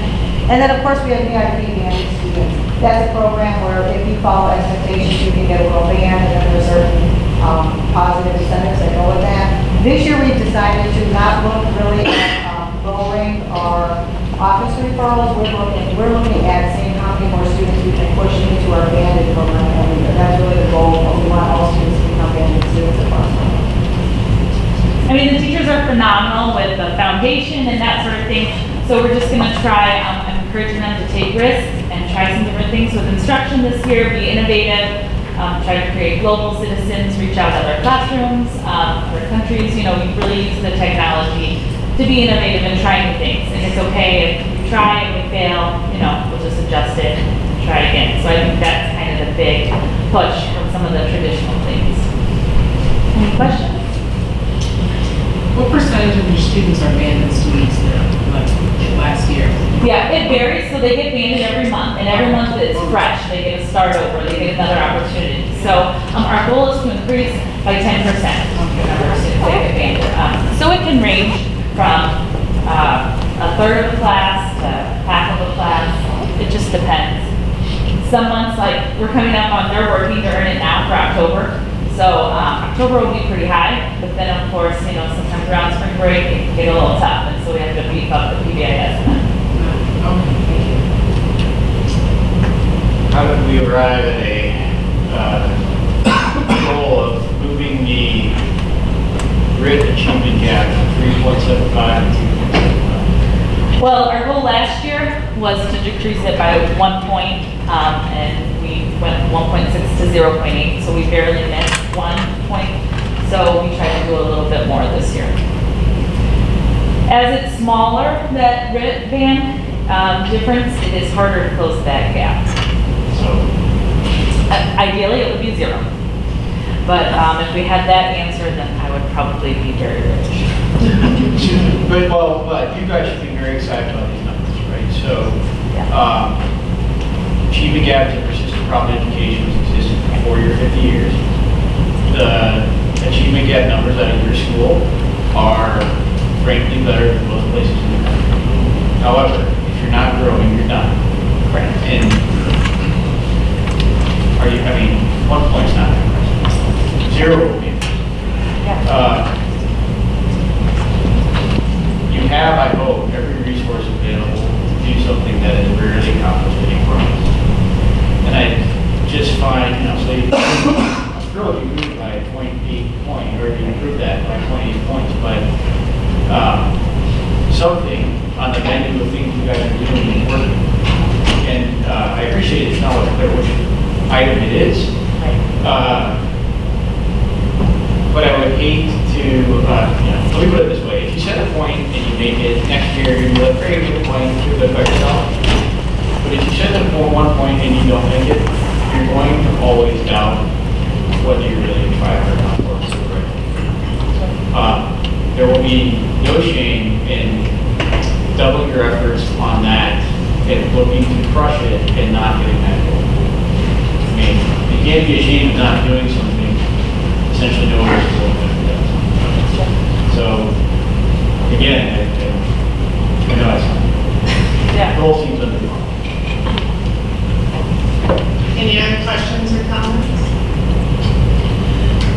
Thank you very much. Other comments? Oh, my goodness.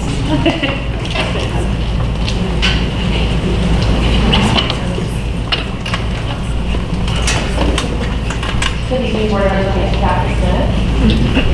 I have some of our team members here. Carol Hum, our instructional coach, and we have Gabby Matthews, our MCSS coach.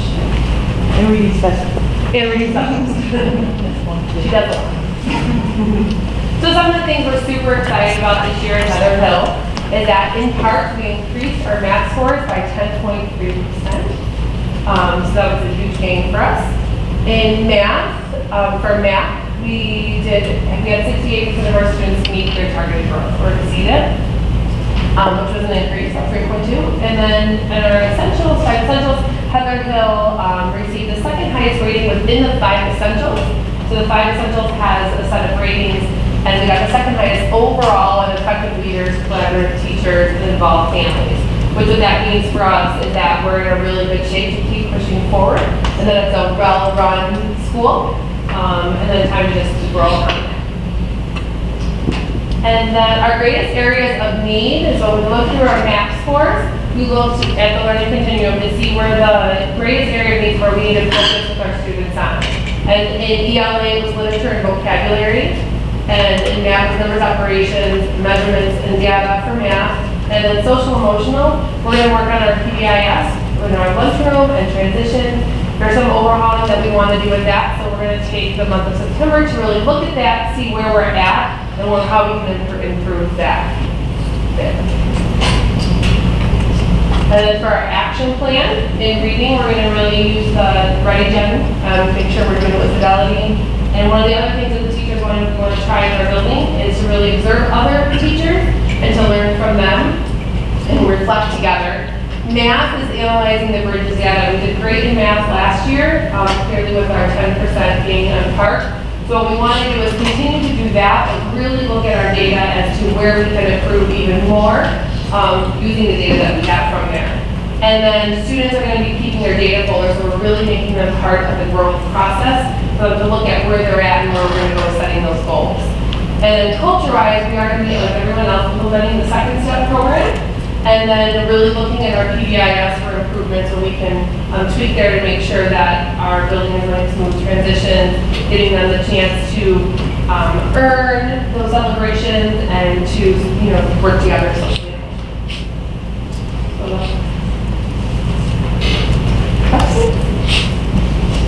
Questions, comments? Sounds like you're doing a great job. They're doing great. They're a great team to walk into. So very happy. Thank you. Good job, thank you. Next up, we have our team from Serena Hills. Okay, you know I'm bringing the entourage.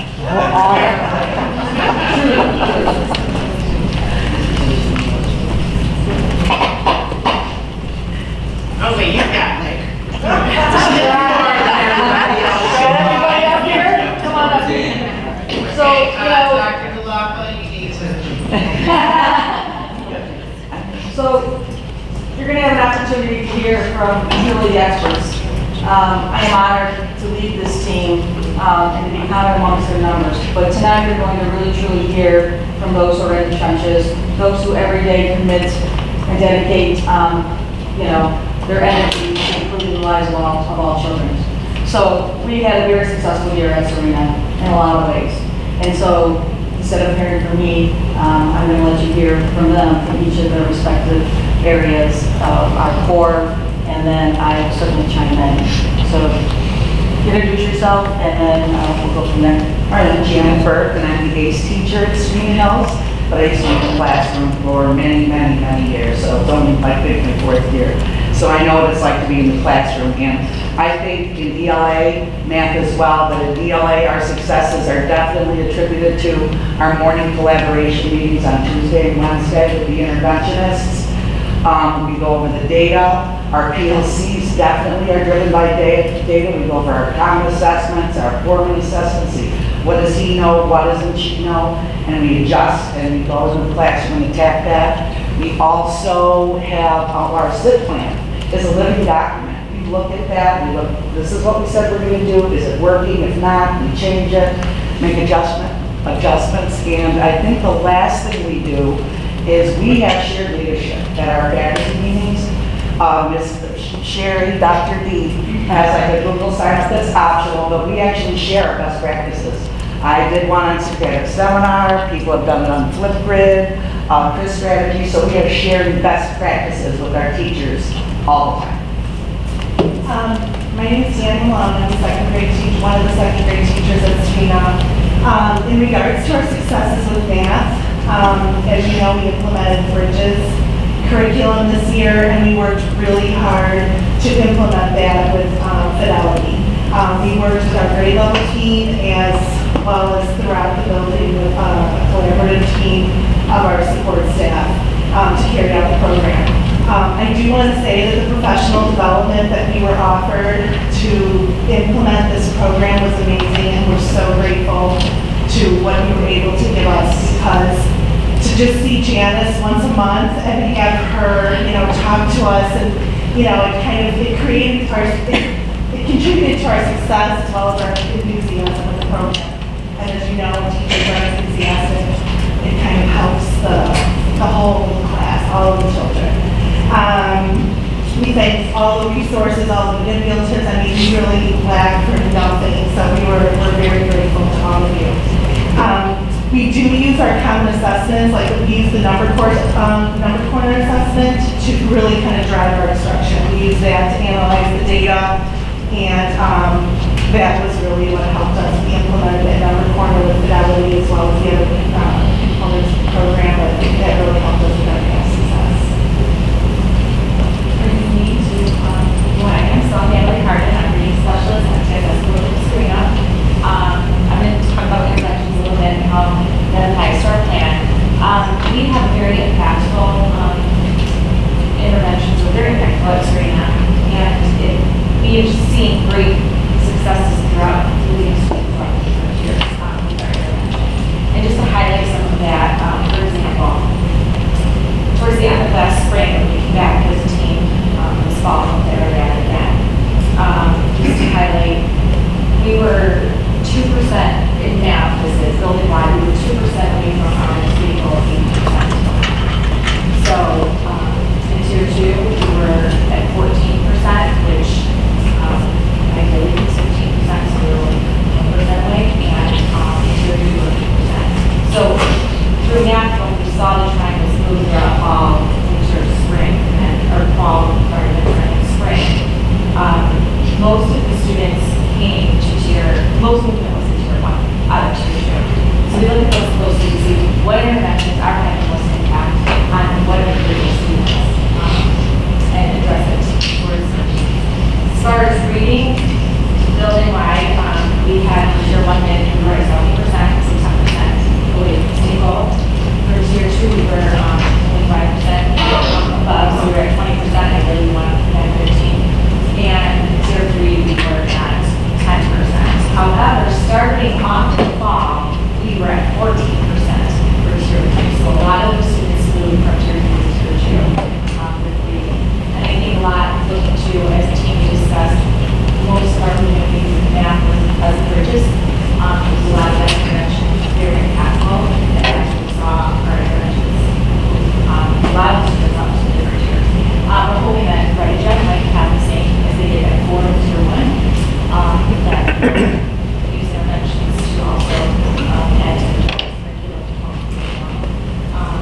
So basically, we do this as a team. As everybody said, it's very collaborative. Data days are very important to us because we work together and as we make decisions on what the kids and what they should be and what interventions are addressing it, if not, what we change to make it work. So without everybody. Hello, I'm Jen Howard, the social worker at Serena. At Serena, we continue to implement restorative practices, which has been highly successful in maintaining a positive student culture and supported through our building-wide practices, social emotional curriculum, and Bridges. The building-wide circles, known as these circles in our classrooms, is how the students practice problem-solving and communication skills, which create a safe, thriving learning community. The social emotional curriculum second step is implemented with Fidelity. Each week, a pro-social skill is taught in the classroom, and the community announcement is made in the morning to reinforce the skill and remind students to practice it throughout the day. Also, staff utilizing the common language with key staff to reinforce that in the hallways and when they're greeting the students. Also, a parent component is attached here in some take-home letters that inform parents of the skill and also provides activities that they can use to promote behavior. Lastly, our peers are selected to represent as role models to the students. For their peers, they provide mentoring and mediation, and they also help repair and restore relationships in the school and celebrate the strengths of others. So restorative practices is a framework, it's not a thing. So underneath that umbrella comes all of those things, PBIS, incentives, common language, peer mediation, one-on-one, SAG groups, depending on the intensity and duration of behavior, what tiers. So even at the day-to-days, we talk about not just academic side of it, but the behavioral side of it. And what does a tier 2, tier 3 look like behaviorally? And how do we help restore those kids? How do we get them be a part of their culture and back into the inclusiveness of the daily routines and not segregate them and then pull them up? The goal is, all of our level 1 behaviors are handled at the classroom level. That building a classroom community is paramount, and what we do in those classrooms and how those kids live in those little societies each day is huge. And so we get them right now for the first 3 days. All we're doing is icebreakers, we're doing routines, we're getting to know each other activities, and they are learning that their diversity, their uniqueness has something to add to that little society each day. And then it's a ripple down, the trickle down effect. Whatever happens in that community happens in the universal tier 1 in our program, and that's all about how we celebrate. And I'm Jen Cheyenne, instructional coach at Serena. And so we also talked about the culture and climate of the staff in the building. That was one of our successes that, according to, or as reflected in the 5 essentials, we increased our teacher trust. So that was something we really focused on last year. Like Janet and Natalie shared, we do have a shared leadership model, and so by sharing each other's expertise with one another, that built up our trust in one another. We're doing peer observations. We also plan several outings, getting to know each other personally. So professionally and personally, our relationships have grown. Involving families is also important to us. We do monthly parent activity days, and so students and parents look forward to sharing those experiences together every month in the classroom. And lastly, because expectations are clearly communicated, teachers feel supported in the classroom, and so our instructional leadership grew as well. Okay, for our GAN for Serena Hills in reading, it's vocabulary for us. It is also writing. We noticed on our part results that our writing needed some improvement. So we're so excited with the whole Writing John curriculum because the Writing John is really intense in writing skills. And we're going to use those skills to kind of bridge all of our content areas and use that. So we're pretty excited to immerse ourselves in Writing John. With math, our GAN is the operations and algebraic thinking. And so we're just really going to be mindful about assessing our data and really processing year 2 Bridges curriculum and getting into that a little bit deeper. We still are continuing professional development, which is so great, and we're hoping that that will help us in the end. So we're looking at multiple strategies too, and how we can attack the operations outbreak, and looking at multiple strategies as well. We're also pretty happy about, we have an additional reading specialist support this year at Serena. So we're excited about the positive results that we're going to get with that, in addition to our, regular teamwork, collaborative efforts, because we know that that has a positive impact on our students. And the addition of that reading specialist will help our students with those additional gains. So we're pretty thrilled about that. So our CAR scores, we were at 39% in both math and reading. The average for the state was, I think, 36. So we were above the state average, but we're stagnant. And as they know, I always preach us, we're not a status quo team. And so we know one of the areas when we disaggregated our data that the writing component was really a deficit area for us. So we are looking at writing across the content areas, even in our fine arts, how we can incorporate writing, which is just best practice, but we are going to be really intentional about our practices. We are going to have data that's going to be driven around that, so that we can see if there has been impact there. Our subgroups did very, very well this year, and I can't speak enough. I want to introduce Sharon, and Sharon Weed is a paraprofessional, and a lot of people don't know, but we do have paraprofessionals on our building leadership team. And Sharon works as an interventionist, which is also our spiritual leader. And so we love her, because I want to let you know that every person and every staff member is valuable at Serena. Andrew, you want to get up and talk? Just come on up. Come on, Chief. Our STEAM lab is coming along. Thank you to Scott and Tony Lee and their crew, who are awesome. And it's not an easy job. And we're just super excited to just build on skills that then they can be successful and then bring it into their classroom as global citizens and project leaders. So super excited from all of us on Twitter. So. And you got to go to our webpage, because we're doing some real good things in social emotional about our houses. And look, because our kindergartners were singing about 20th century Green Day, about the overseas, Andrew getting them going, and dancing, it was awesome. I think I hit the last page. So, I'm not going to read this, because, certainly you probably have all these in your notes and the docs already, but based on Rick and Bullen's work, and looking at results coaching and some of the work that we've done as administrators, that really, I think, sums it up in a nutshell. All of these things are the things that we'll be focusing on. We're definitely going to challenge the status quo. We've actually talked about going back and actually revisiting our percentages on our SIP plan to be a little bit more rigorous. After we talked through the safety net of, new implementation, this team has it. There's no doubt. And I think that confidence is growing. But building trusted relationships is all about, because we can reach them, we can teach them, and that goes for each other, as colleagues, and certainly with all of our students. Thank you. Is there any questions? Go for it, Steve. I was a question. First of all, I want to congratulate you on having a spiritual leader. I think that is.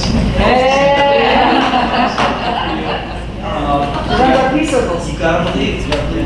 And I just wanted to ask you though, I've seen vocabulary up a couple times, and actually in some of the buildings as well. And I think that as has been explained on a few of the SIPs, that it's vocabulary in context. Just to clarify. Okay, and is this in conjunction with ReadyGen?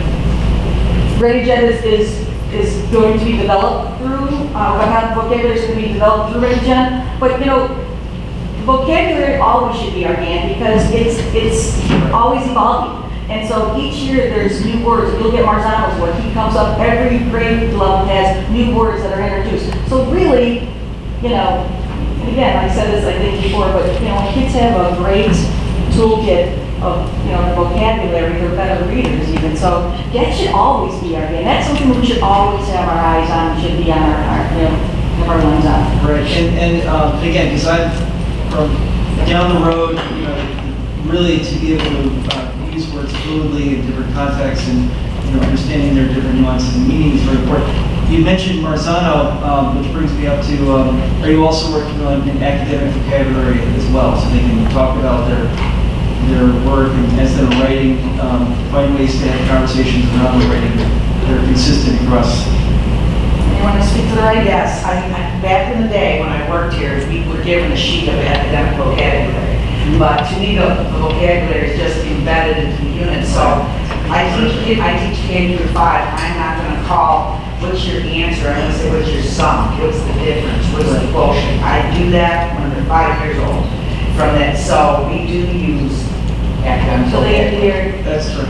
And I think the biggest, the flip of like the students doing the talking now and the students recording themselves and sharing it out, it's like they're hearing themselves using it, which is, I feel like is much stronger than me like saying and them hearing me. It was much stronger. They watched my 7-year-old yesterday say something, and then the kindergarten started turning and talking about collaboration, and I was like, yeah.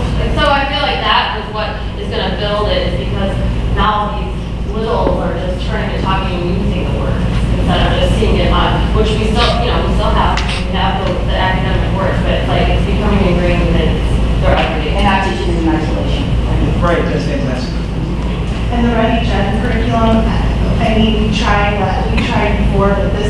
new curriculum, because I kind of piloted it last year, it really kind of, with lack of a better word, forces the kids to go back into the text and improve their reasoning. So they have to look at these vocabulary words and say, how did you figure that out? Why do you think that that is? And then they have to use that text, and they're constantly going back and explaining. Vocabulary is in front load and not like it used to be, which is. It's not like we tell the kids, okay, this word is agriculture, and it means no. They find it themselves and figure out what it is, and then use it in their writing and across the test. So. Well, thank you very, very much, Dr. D and your fabulous team. I just want to make one comment. I do thoroughly appreciate you highlighting the importance of focusing on culture and climate with respect to the adults in your building. Making sure you pull out and highlight the importance of supporting your staff and building and continuing to build and strengthen the trust and relationship within your staff is absolutely important. So thank you for highlighting that. I really, really appreciate that. We obviously happy staff, happy kids, all that happened. So thank you. Thank you very much. We appreciate your support. Thank you. Next up, we have Lester.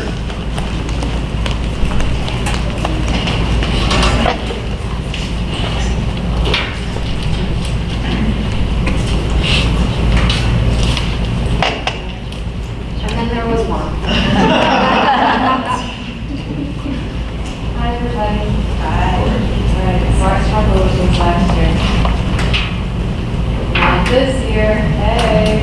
Okay. So, we'll start with successes. So,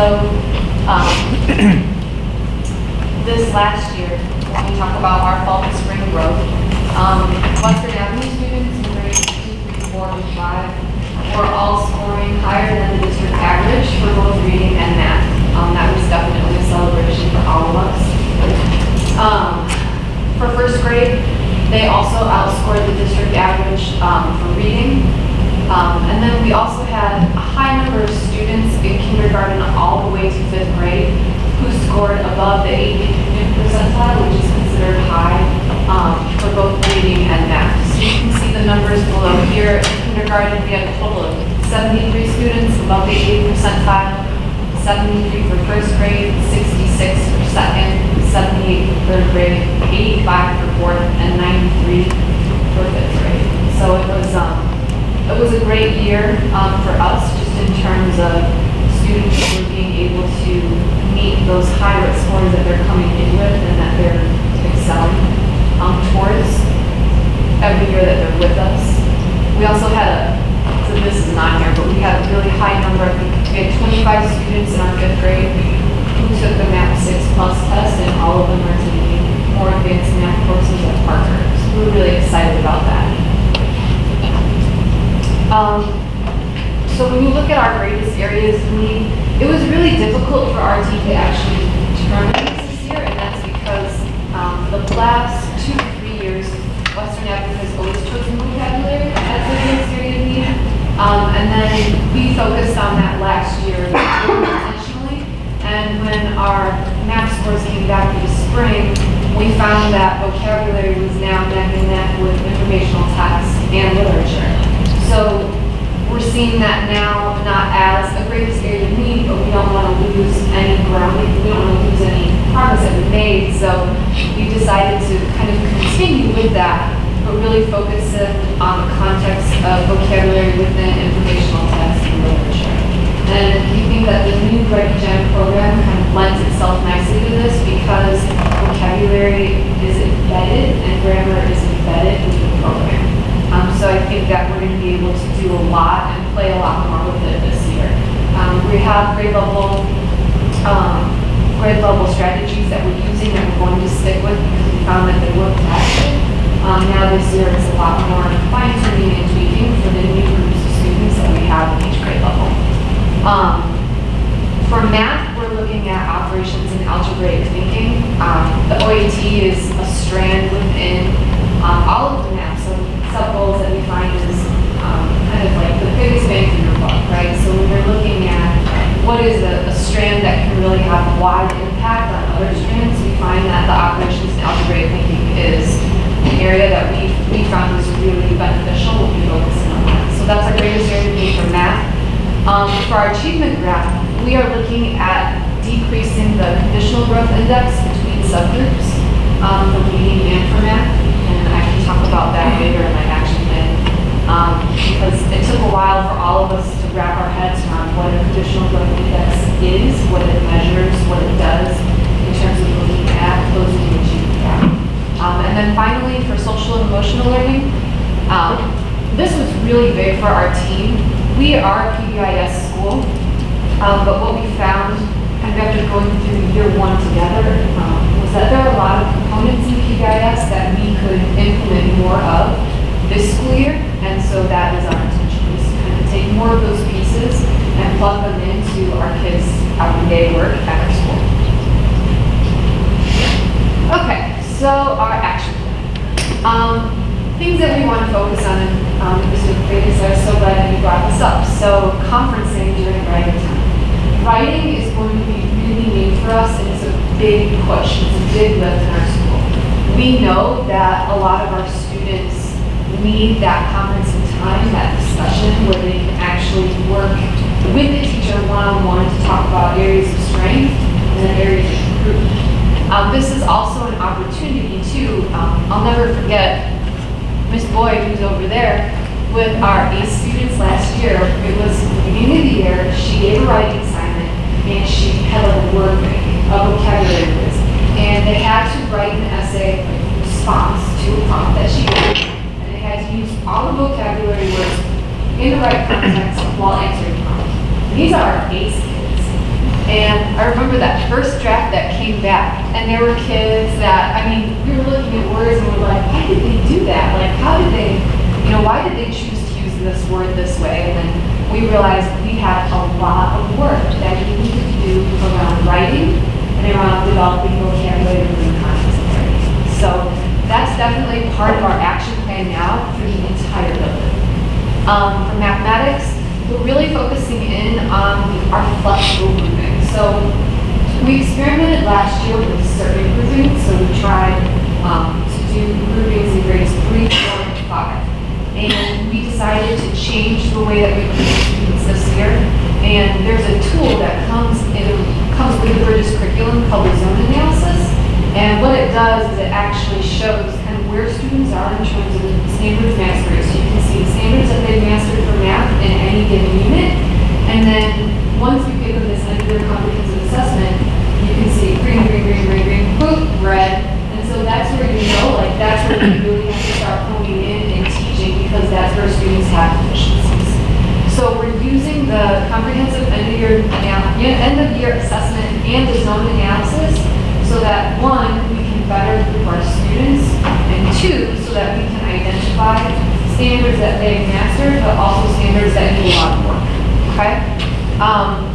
We're also going to be, again, the vocabulary is so important. We're going to be intentional about using math vocabulary during the number requirement. For our achievement gap. So when we look at our achievement gap at Western,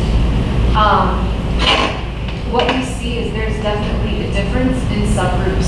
Western is a very diverse school. It's diverse economically, it's diverse racially, it's diverse in many different ways, right? So we were looking at the conditional growth index because what it is it's a normed metric, right? And what it does is it measures, it takes into account the test, so either reading or math, it takes into account the weeks of instruction, and it takes into account the student, from fall to spring, and it compares them with students who have grown nationally, okay? So let's say you have a conditional growth index of 0. That means that your students grew just as other students did around the country, very similarly. Now, if you have a growth index of 1, that means that your students grew 1 standard deviation above how all other children grew nationally for that particular year and that particular test. So what we noticed when we were looking at our conditional growth index is that we have an achievement gap between students and subgroups.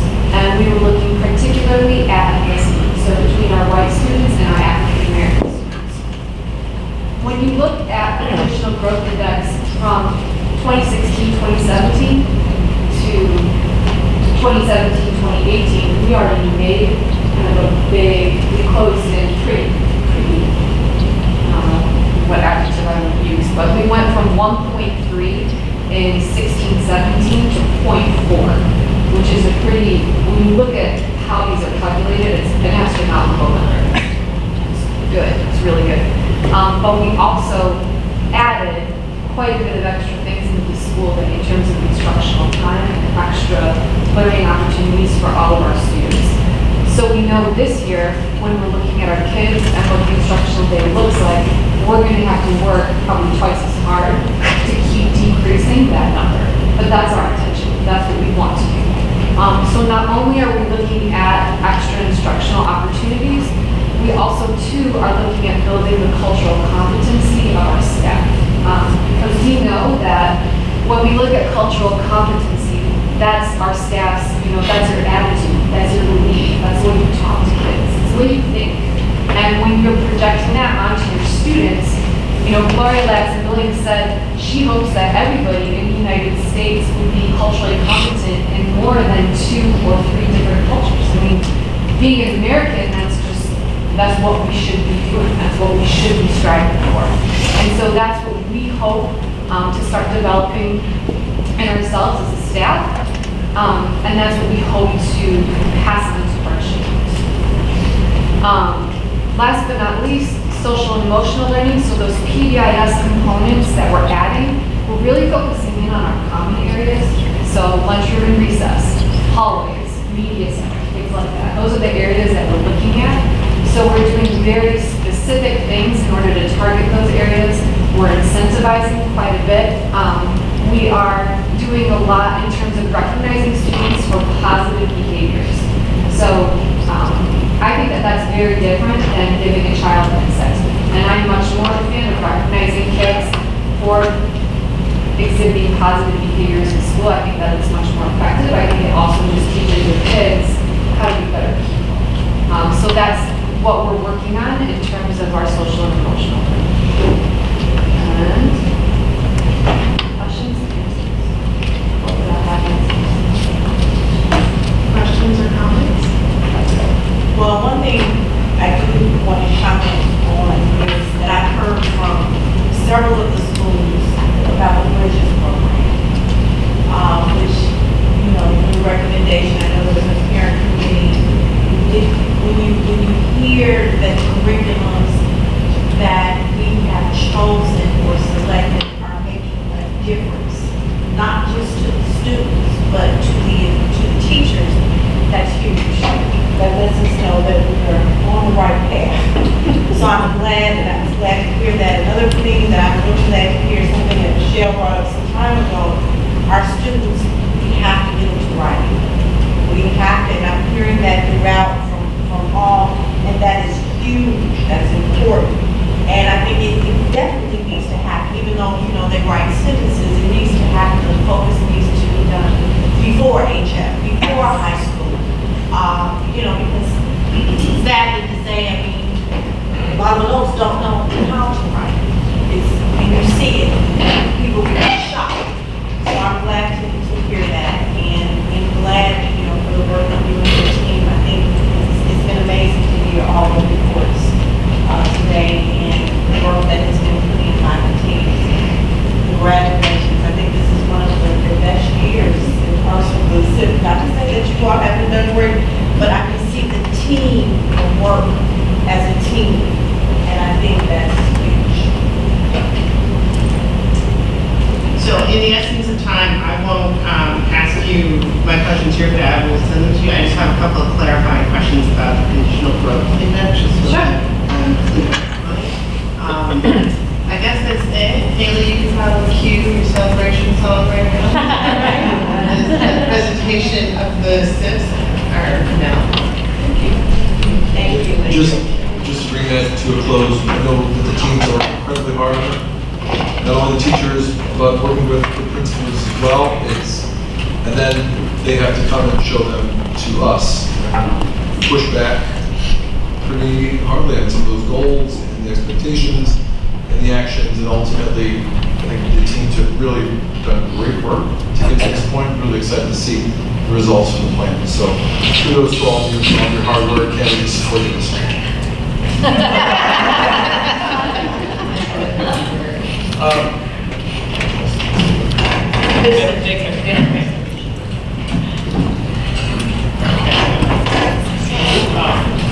Next item on the agenda, LA K-12 Spanish course. So we have been unable to find a certified Spanish teacher who meets our expectations. We have contacted universities, we've contacted the high school, we've reached out to our friends in 153. We've contacted the ROE for retired teachers, we've contacted the Illinois State Board of Education. We have not been able to find a certified teacher who frankly meets our expectations.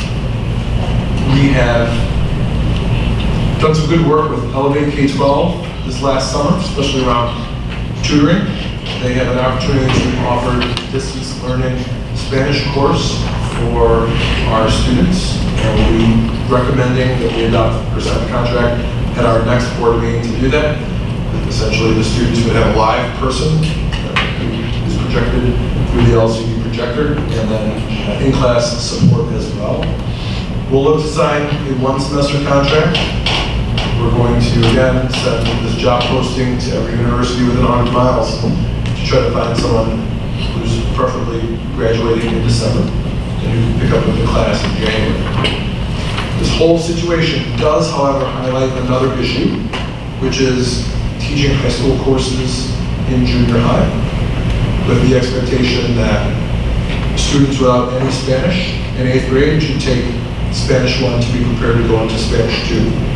So I think as a board and as an administration, we have to determine whether or not, if our expectation is to send students to Homewood Flossmoor High School to go into Spanish 2, we need to start Spanish sooner than 8th grade. So what we're doing with this course is having all of our current Spanish 1 kids being instructed by Mrs. Arvia.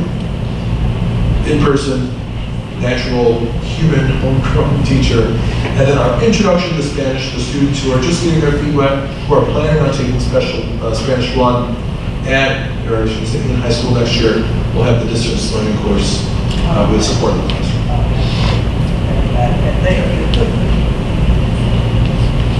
If I may, I think that I'm personally very enthused about this possibility because I do see the potential for us drifting back toward kindergarten for these language experiences. My own children have gone to French at a very young age, and they work in conjunction with Language Stars through the school, the after-school program, as well as we hauled them up to Hinsdale and back. My wife made them do their math in the backseat of the car while she drove somehow.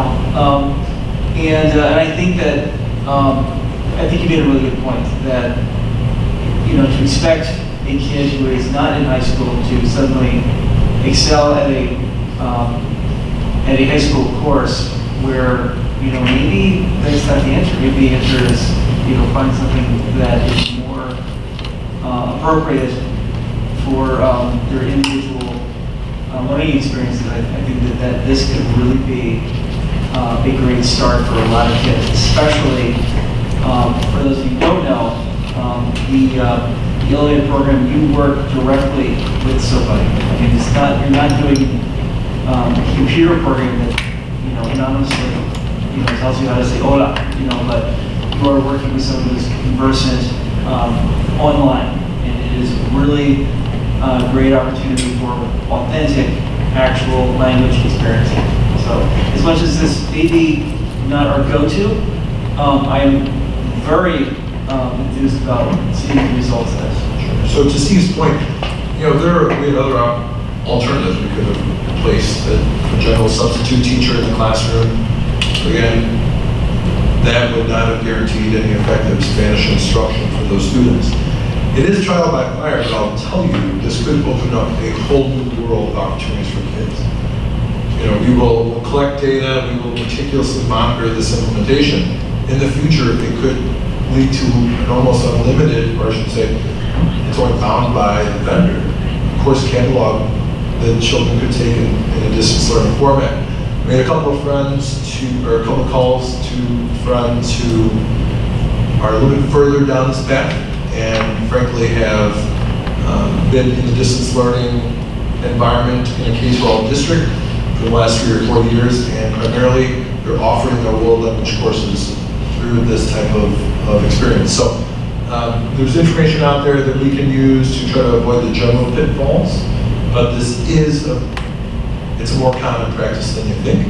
We just don't like to have to make a decision like this without a little bit more time to put it in place. But Emma Bell is really off and running with this, and she'll work from this team to make sure that we have an effective implementation. So, I know one very important to me, some, I think, an advertisement for a private organization doing Spanish lessons. Park District. Okay, so the reason, the question that I asked was, how do you reconcile this with the fact that we can't find a teacher, right? So apparently we've got people, volunteering to do this after school for extra money, I guess, I don't know, but is there what's been the challenge of retaining a Spanish teacher? Is there some? No, if it's retaining, it's, the person found another job. We checked with Language Stars, who would offer language programs for us in the past. We couldn't poach any of their teachers, we called other tutoring companies. So the Park District is looking to offer more programs. So we do have students who take French. So we may have children who want to take Spanish, that's primarily who that's targeted towards. Or current 6th graders who don't have any language, who would like to get some Spanish experience. But we just have honestly not been able to generate a good pool. People that we've talked to who have had success, frankly, have gone out of state. So we are, again, in our 100-mile circle here, we will be sending the job postings to Indiana, we'll send them to Wisconsin. We're just trying to find a certified. When you say out of state, Indiana, Wisconsin, it just doesn't mean we try to be a great place to find Spanish. No, but we're close enough to the border where we can. No, but I mean, the trip to Spain on the recruiting trip, I don't get scheduled there. Oh, no.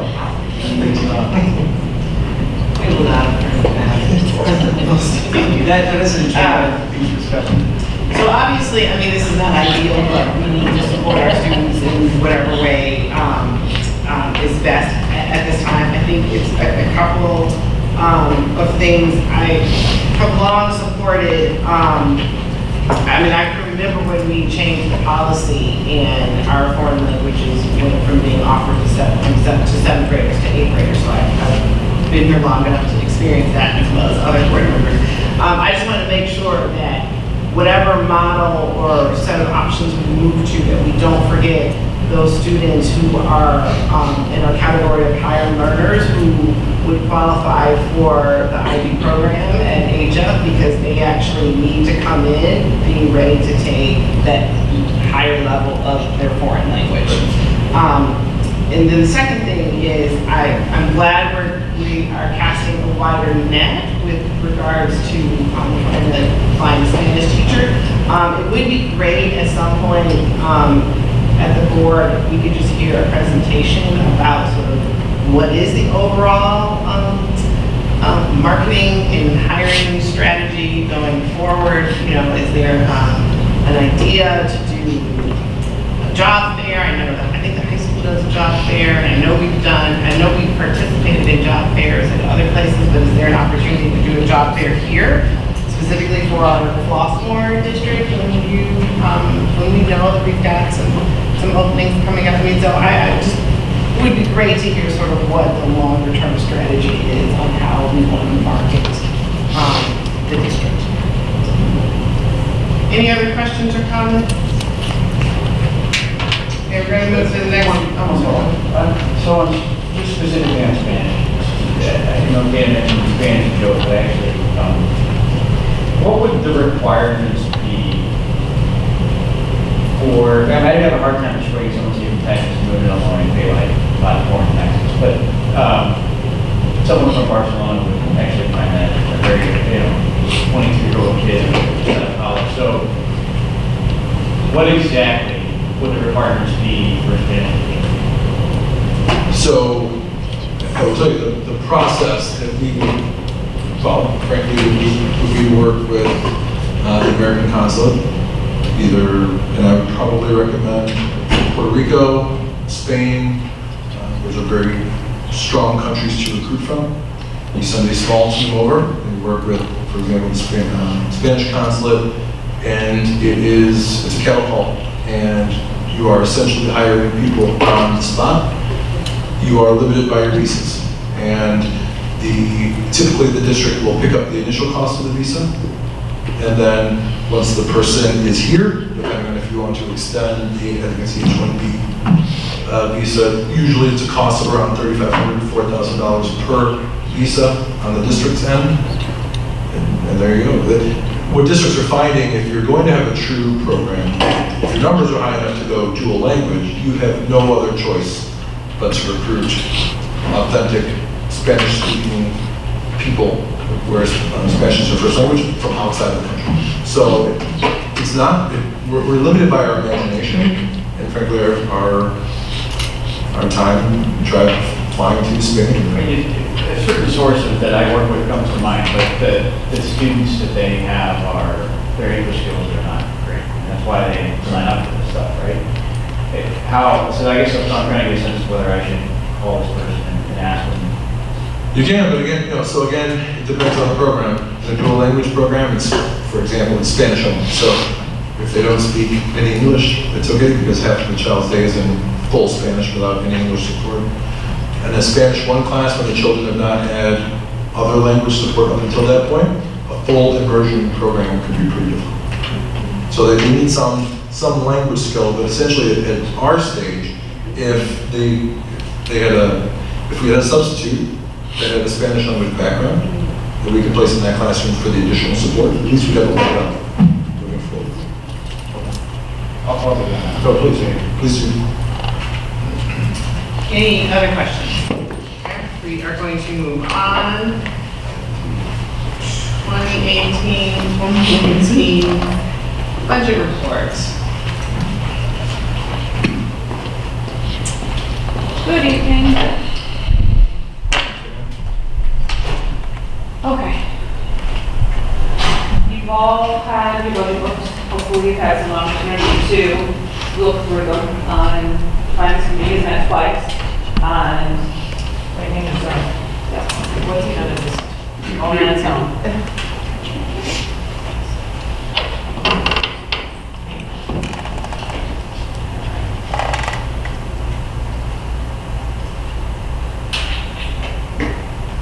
If I use slideshow, it's kind of going on its own.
Well, there's discussion to that, let's just kind of jump in.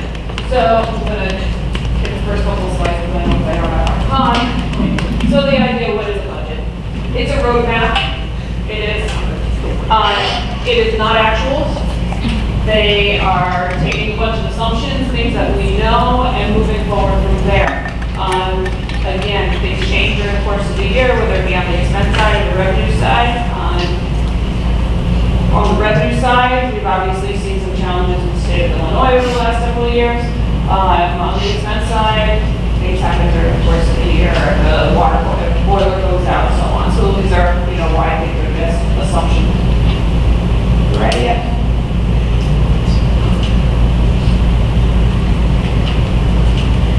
There we go. Okay, roadmap. What can we expect to come in? What can we expect to go out? Again, based on assumption. Okay. So on our revenue side, we have three basic revenue streams. We have our local, which is the majority is our property taxes, and some fees. On our state side, remember, general state aid is now gone. It's now the evidence-based funding model. We have some mandated categoricals left, very few compared to what used to be, because they were rolled into the evidence-based funding model. And we have a few state grants. And then on the federal side, it's made up of all grants. Okay. By far, our largest revenue source is our local property tax. In this budget, what you're going to get is the second installment of the 2017 levy. So that's a levy that you passed last year, the balance of it coming this year. You are going to get the first half of the 2018 levy, which will have really nothing to do with what you pass in December, because the first installment is always billed out at 55% of the prior year. So any change or any decisions that you make on levy in December will have an impact on next year's budget, not this year's budget. Okay? We're continuing with an assumption of a 96% collection rate. That's about what we would see. So this is the second installment of the 2017 levy. We have already, we already collected 11.9 million. The balance at 96% collection would bring you to $11.7 million. So that's what we are expecting in the next several months here. And then in the spring, we'll see that first half of the 2018 levy, which should be at about 12.3 million. So your total levy coming in should be at about $24 million. That's what we're going to budget. On the state side, the evidence-based funding model, they just came out with the numbers a few weeks ago. We are still a tier 2 school. Ironically, our percentage of adequacy target is actually lower than it was last year. So we're at 69% of our target, our adequacy target. Our base minimum funding is $6.3 million. They've added an additional $173 million for a total of $6.5 million, which is 89% more than we got last year. $89,000. On the mandated categoricals, these are the ones that are left. So private facilities, which you get about $320,000 in, orphanage about $154, and transportation a total of about $1.2 million. And in our early education, our early childhood grant, that was preschool for all, that was the money that Robin very successful in writing for additional money. So we're being budgeted at $378,000.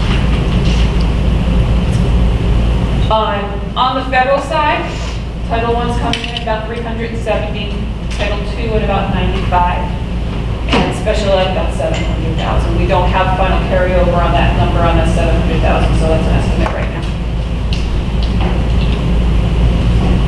No great surprise, again, by source, you're looking at property taxes being your primary source. With this is still saying general state aid. This is actually a graph coming out of Forecast 5 out of 5 casts, so they haven't changed the name of it yet, but if that 18% is your evidence-based funding. And then the 6% of those other state mandated categories. And if you take a look just kind of historically, since 2013, that purple being your local resources, obviously the majority of it being your property taxes, you are seeing a little bit in this 2019, you can see that the blue there, the state sources, is getting a little bit larger, and the federal, the icing on the top, about the same. By fund, really your money's going into your education fund and your transportation fund. Your O&M is kind of falling in there a little bit, but way far behind education. I like this graph. It's something out of Forecast 5 that we pull. So basically, all of the little blue lines here on the top, or the bottom, on the top here, that is every elementary school district in Cook County, about the amount of revenue that they've taken in. So you can see we're right about in the middle of all the elementary school districts. And that line going through is the average revenue per pupil. So we're right in the middle, but we're still a little under the average of the elementary districts in Cook County. Yes? Is that including Chicago? That is excluding Chicago. Yes.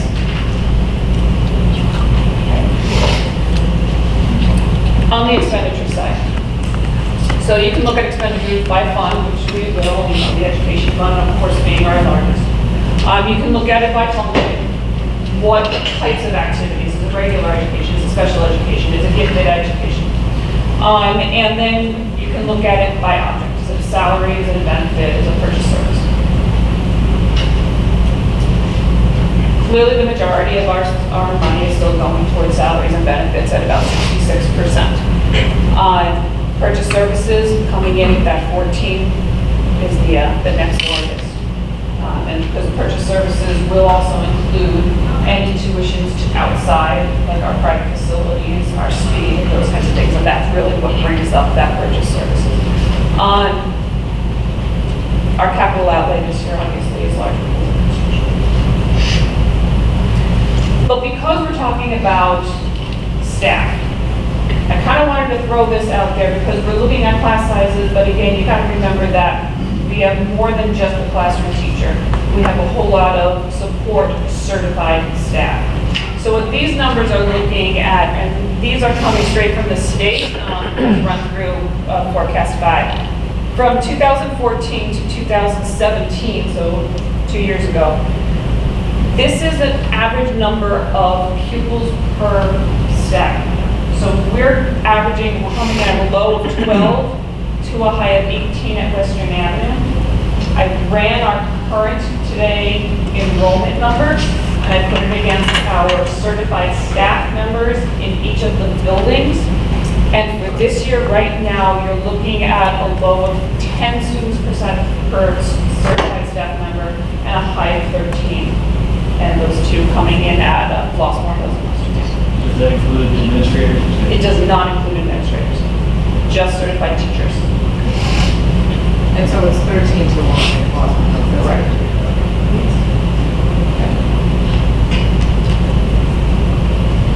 I brought up the same graph, but this time on the expenditure side. I find it interesting that for our revenues, we're right about in the middle, but on your expenditures, you're a little more to the right here, so you're a little more conservative in how much you spend per student. But again, underneath the average for Cook County. By function, you can clearly see those two lines right there on the left-hand side. That's regular education. Your classroom teachers. That's where your money's going. Coming on the second here over here, these are your construction projects, these two here. This two is just plain old operations and maintenance. Water, electric, gas, costs a lot to do the building. Your transportation, then over there, special education, and your Title I, your reading teachers. So really, your money is going towards teaching. In total,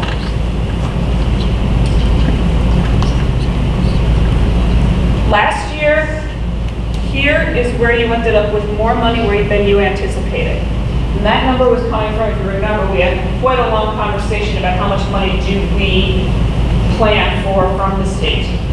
They were behind on all of their payments. We said they'll make one, they made three, and that's the difference, okay? Plus, you brought on the evidence-based funding model. They fully funded it last year. We got more money than we had anticipated. So that big jump, that $1.5 million is coming. It came from the state, which is good. This year, We're looking at, again, you'll see the local funds going up about 400,000. That's about a 2% increase in levy. And again, not the one that we haven't done yet, that we haven't passed in December, but last year's levy, okay? We're looking at about $8.6 million from the state because that evidence-based funding model is coming through. We have some categoricals in there. It's a little less because, again, they were making up some payments last year. And our federal dollars coming in about $1.8 million. The difference here, and why we're going back to here, is you've got to remember that there are still some payments that were made for last year's grants that didn't hit until this year's books. And that's pretty common. So we're looking at a total revenue side of $35.8 million. On the expense side, again, we have another mild winter, which you gotta think in Chicago, we're gonna stop having that good strength weather, but, so we were coming in under, we're a little under on our salary numbers.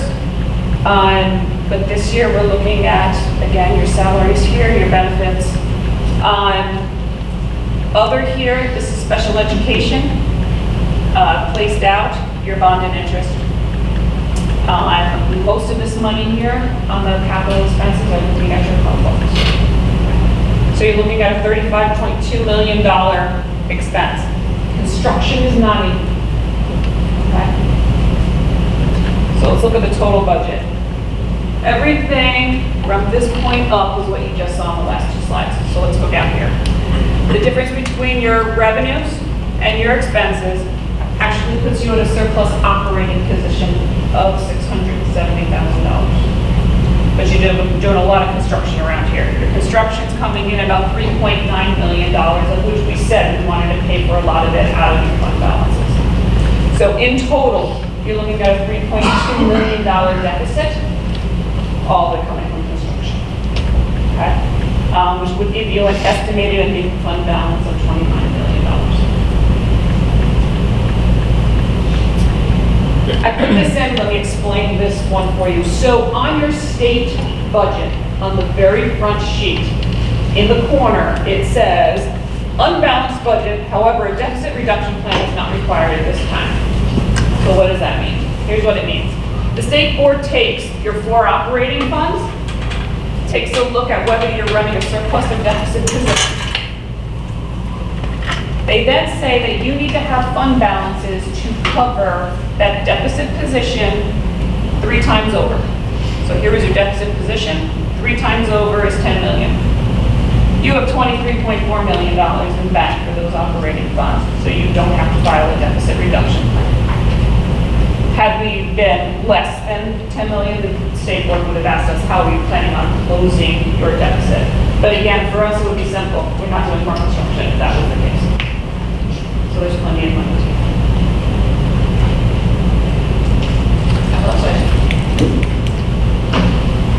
We go back to that previous slide. This one. I'm looking at that. I didn't have a chance to contact you regarding this, but what I want to know is how much, I want to make sure that I understand what we have in reserves. Is that the number, the total balance, including reserves as to what we have? This one at the bottom. So right now, under estimated, that 32.9 is what's in bank right now as of June 30.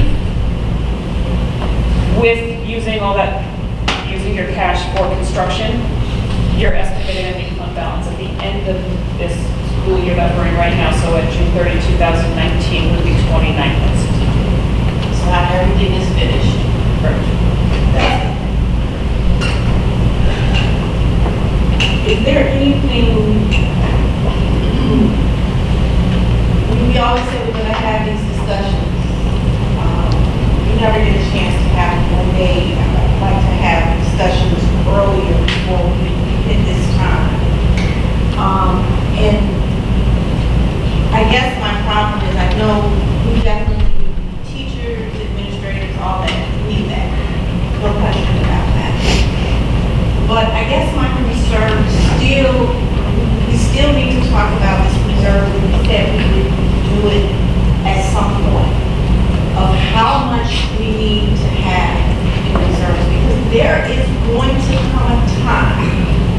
don't know when, but it's going to come a time where we're going to be totally dependent probably on property taxes to fund schools. I'm pretty sure at some point in the future, I don't know when, I'm just saying, you know, just talking to legislators, it's going to come a point in time. And we don't know if that's 10 years from now, we don't know when.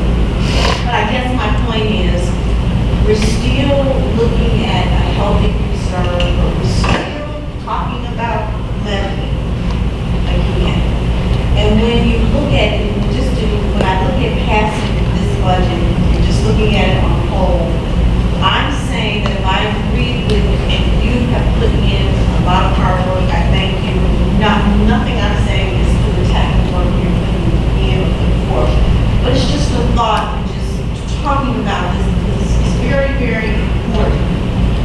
When I look at the healthy reserves we have in this district, I ain't even talking about capacity. We're not a poor district, but we're continuing to have to levy in order to maintain that bottom number there. Or to maintain a healthy reserve is very troubling. There is going to come a time, we just don't know when, that property taxes is probably going to be a huge part of it now, but where we're not going to be able to depend on the state, we can't really depend on it now, and federal dollars. And I just wish that we would have a discussion about this, because it seems like to me every year that I serve on the board, even before, that we get into this wall, and we're saying yes to this budget. That's, you know, if we say yes to the budget, we're saying yes to the levy. We're saying we're going to continue to levy, and June. No, first of all, this budget doesn't have any numbers from the levy that you're going to talk about in December. But the property taxes. You've already levied for this month. You've already, let's focus on what Merle's question is, though. You know where I'm headed. The specifics of the vocabulary, I'm a little lost here, and so maybe I can ask the question of you, Merle. So, if your concern is that we're going to get less money from the state, and possibly federal, as future goes, I mean,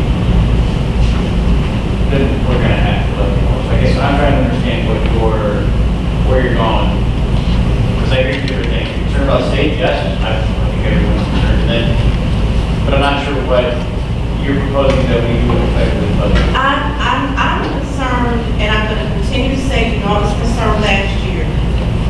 How much money do we need to continue to take from property tax holders, including ourselves? How much money do we need to continue to take to maintain these healthy reserves? How much do we really need in healthy reserves, wait and see, in order to be comfortable? When are we going to use this money? Or any portion of this money? Why do we have to levy? When are we going to use some of the dollars down there? So I think it's a couple different things. So one, I'm sorry, I know you can so thanks for reminding us of past conversations, because I know I haven't forgotten, and I know others were correct. So I think what we agreed was that a couple of things. One was we wanted Fran to come back after she's done her own analysis and give us a number where she felt like she would be comfortable with us dropping our fund balance to. So that was one request. Another request was for Dana and his team to go through their own analysis of, if Fran came back and said, I'm comfortable at 15 million, and the board agreed, okay, we're comfortable at 15 million, what do we want to do with the rest of those funds? Then Dana and his team is going to come back with, here are things that I think I'd like to bring forward to the board that directly relate to student performance or whatever. And then the third piece was when we went through this budget process last year, and we're not voting on the budget as we know tonight, but when we went through the budgeting process last year and then revisited the whole levy discussion later in the year, the question came up, could we take more time to actually figure out if there are expenses that we need to think about cutting? So I think it's a few different things. And, you know, so I don't think we've missed the boat on having those conversations yet. You know, you guys can tell us when it's time to have this conversation about the fund I balance. mean, if I can address some of those, because. Absolutely. Here's my thought process, and I believe this budget does that for you. Number one, you have an operating surplus. So you are not dipping into your cash reserves for ongoing operations. That was key, that was important to the board. I heard that very loud and clear. We need to be able to continue to fund our ongoing operations without going into the red. This does that. Two, our fund balances are potentially too high. We need to use the money. We don't know what our bottom line number is yet. However, we have a major construction project. Bonding it would have put more onto your levy and more onto your taxpayers. Instead, you're using your cash balances in a one-time manner that is taking care of construction, is, in my opinion, responsibly lowering the fund balances while doing the work that you need to have done and not pushing that cost out onto your taxpayers. Great. What's the bottom line number? I would tell you that for me, I would probably be coming in somewhere around $17 million.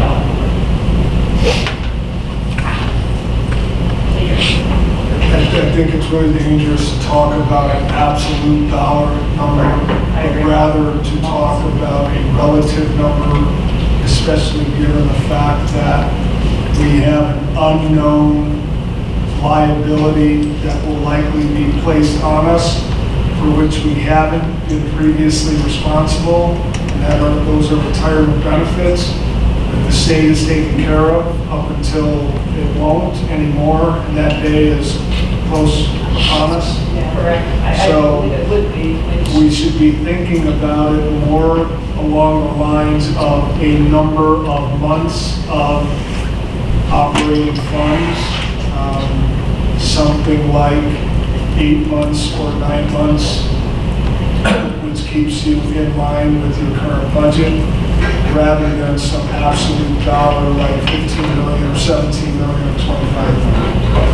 To Mr. Simmons' point, the reason that I'm comfortable with bringing you $670,000 surplus is because when those pensions come pushing back, they're going to need every dime of it, probably more, to make that pension payment. The state can't commit. So just to build on what I think Mr. Nelson's question was earlier, we have 3 sources of monies to use to run the district: federal, state, and local. If, in fact, federal and state are in question in the future and going down, that means we will rely more on local. We will have to levy greater and greater amounts on our taxpayers. We have no other choice. Or we can shrink the district and shrink the budget by doing any number of things, like cutting out specials, like building bigger class sizes, like those types of things, or some combination thereof. We have no other choice. Or to spend down our reserves to an amount that's much less than what we see here. So, I mean, there's only, it's kind of like a balloon. You can squeeze the balloon and it just pops up in the other place. So we don't know what the future will hold exactly. So I think it's more prudent to be slightly on the conservative side, number one, which I think we are. We're spending our fund balances to the tune of $4 million on construction without taking on more debt.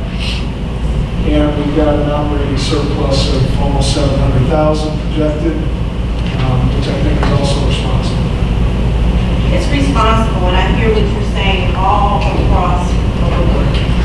However, it's been year after year, we have levied. My point of bringing up what futuristically may and may not happen, we're gonna be in a position where we're gonna have to do it again. And my point is, if we can reduce doing that so much as to now, because I mean, we do have healthy reserves. Because it's gonna come a point in time, we're gonna have a choice. Now, we don't know when, where, how, you know, the pension payments, I do repeat that part, because I don't know with that, that's going to be an issue. But I'm just saying, I just want us to have some healthy discussions around this, going in for the topic, for the levy for this year. This budget, I know it was based on what we did last year. That point I already had, but I just want to be mindful and just remind that we did say we were going to at least talk about it. So as we approach the November, December timeframe, we will have that discussion as a board about the levy for next year, which will affect the budget thereafter. And all of those things should be discussed. So just to be clear and to reiterate what I think a couple of people made, this discussion is separate from that discussion. They will both be had. It is, however, each year, like we're going to be doing the levy for next year, we need to talk about this ahead of time before we come to that point, because it's based on that next budget that is going out. So I think I understand Beryl's point of view. General frustration that it feels like when we get to levy discussion, there's momentum and we talk about doing something different in general. Was that fair? So, but if we start our discussion with the assumption that someday the state is going to continue to do things fairly or responsibly and then shove pension funds onto us because they've screwed it up to the point where they then pass it up down the road.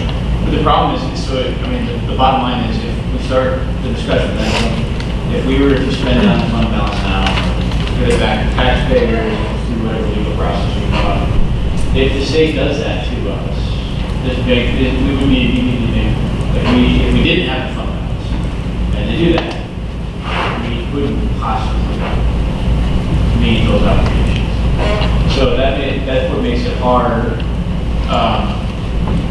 I just want us to levy responsible. We're going to do it.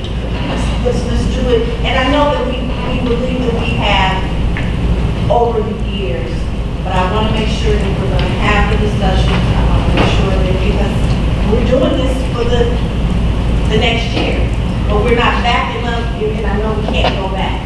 Rambles, and I appreciate you put a lot of work and effort into this, but I think it is worth having a discussion, talking about, not just letting it, because I feel like sometimes my back is leaning up against the wall during that time, because of, we looked at these things, and I just want to make sure that we don't forget. Okay, if I can interject, I would suggest, to your point, that perhaps we have maybe a recommendation on a timeline, we can think about that. But, and I understand your frustration, I would just separate this agenda point that we're discussing out with that, because that is a larger discussion by which I personally would want to prepare for moving forward. So I would suggest that we focus on questions specifically around this one. Well, property taxes isn't always included in our budget, so that's what I'm saying. No, I understand. Yeah, that's what brings that off to me. And levy is always included, not maybe what we're talking about here for this, but. Right, and I understand, but I think that would be a great discussion on another agenda that we should prepare for, so that we're not clouding our discussion for now. So when do we go on the levy? Well, so under normal circumstances, I would bring a tentative letter to you at the October meeting. Maybe with this, we start talking about it in September, maybe just having those general conversations. I'm going to be really honest with you. I'm a little confused about what my charge is, but we'll get there. If you can just tell us what they're going to do in the next 10 years. I'll work out with that, yeah. actually lean heavily on the finance subcommittee to do the heavy lifting on your behalf. I don't know who's on that subcommittee, but I'm really sure. I think that's a great idea. So yeah, I mean, so we will work to provide you more clarity. I mean, so last year we purposely spent time, I don't know how many meetings, but discussing the levy issue, and you came back with many different scenarios and iterations. I mean, so it will be on the agenda, and we will discuss it as early as we can, and we will provide more clarity around it. So you will absolutely be having to look at a tentative levy in October because you won't have enough time between your November meeting and adoption in December to see it for the first time in November. So you'll definitely be seeing it in October. And then it would be for adoption in December 14th. And that's your levy time frame. And again, that's for the 2018 levy, which will impact the 1920 budget as opposed to this one that's, in front of you. So far as this is concerned, this budget then has been on display. They put it in the newspaper. And at the next board meeting, we would have a public hearing and adoption of this budget. So if you have questions about this budget piece, either now or email me or call me or find me. Any other questions right now? Thanks, Brandon. Thank you. Construction update.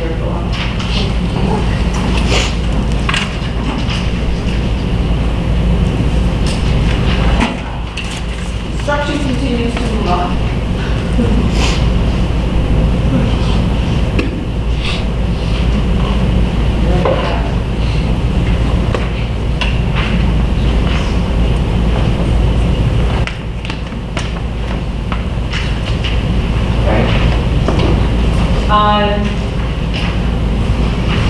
He has not met substantial completion as of August 10th. We have put them on notice with a letter from our attorney,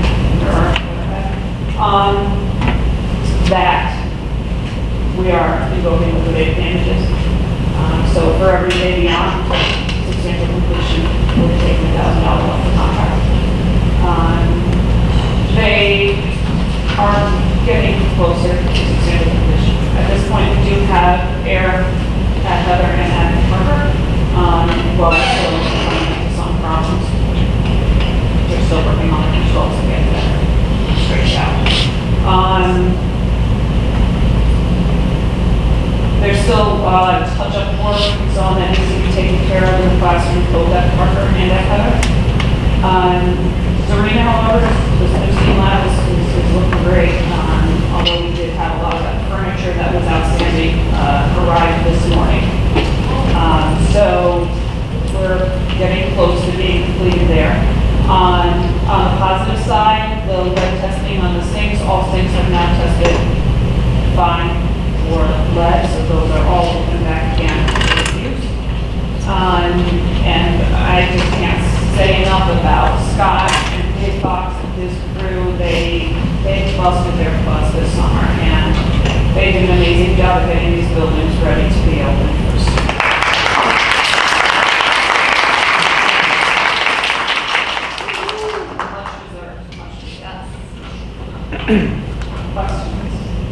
As Keys responded to our liquidated damage letter, do we anticipate that there's going to be a problem about that? Yes, they responded as of this afternoon to Green, starting to make an argument that they did meet substantial completion, which quite frankly is hilarious. So at this point, I've not engaged in anything that's gone between Key and Green at this point.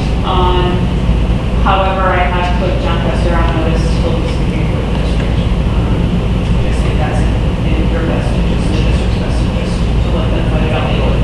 So Keys already has a reputation for being continuous, right? We discussed this when they came in with bids, they've been in litigation with school districts, they seem to have problems getting jobs done on time.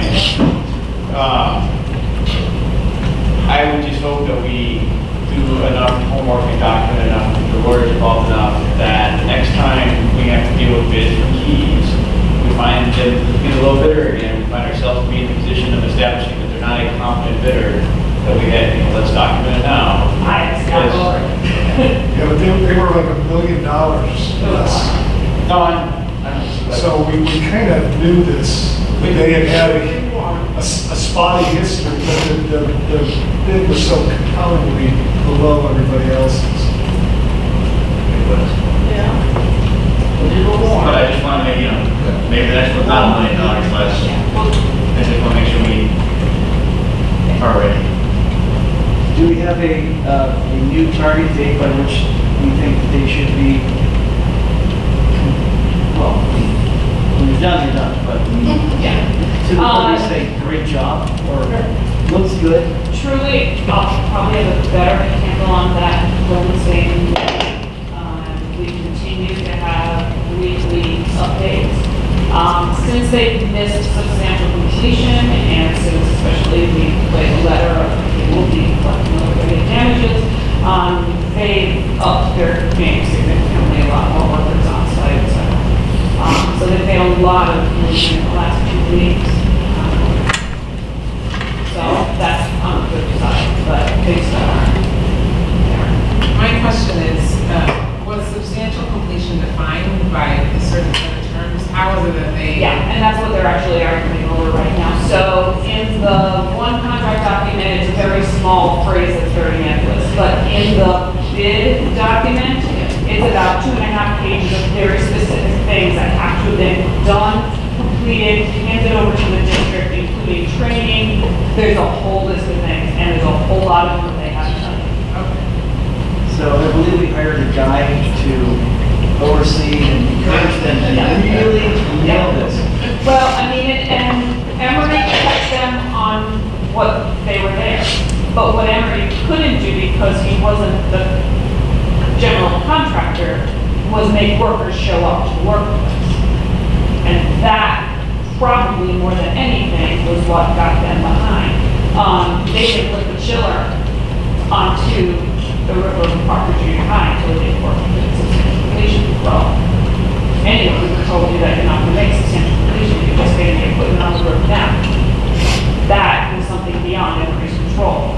When guys were on site, he was able to walk around and go, what are you doing about this, what are you doing about that, that's wrong, you can't do this, for those things he was there. Like I said, the chiller went on, I think actually it was 2 days before substantial completion, and the RTUs that Heather went on the day before. So, yeah.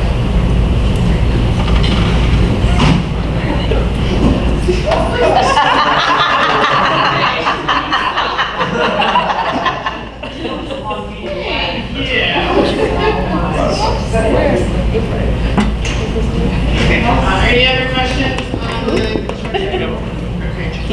Facility assessments report?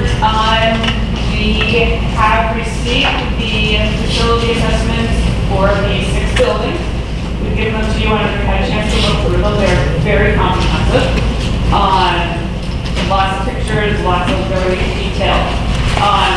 One of the things that I will, kind of put out there, just take a quick gander at the dollars that they're talking about with some of these projects.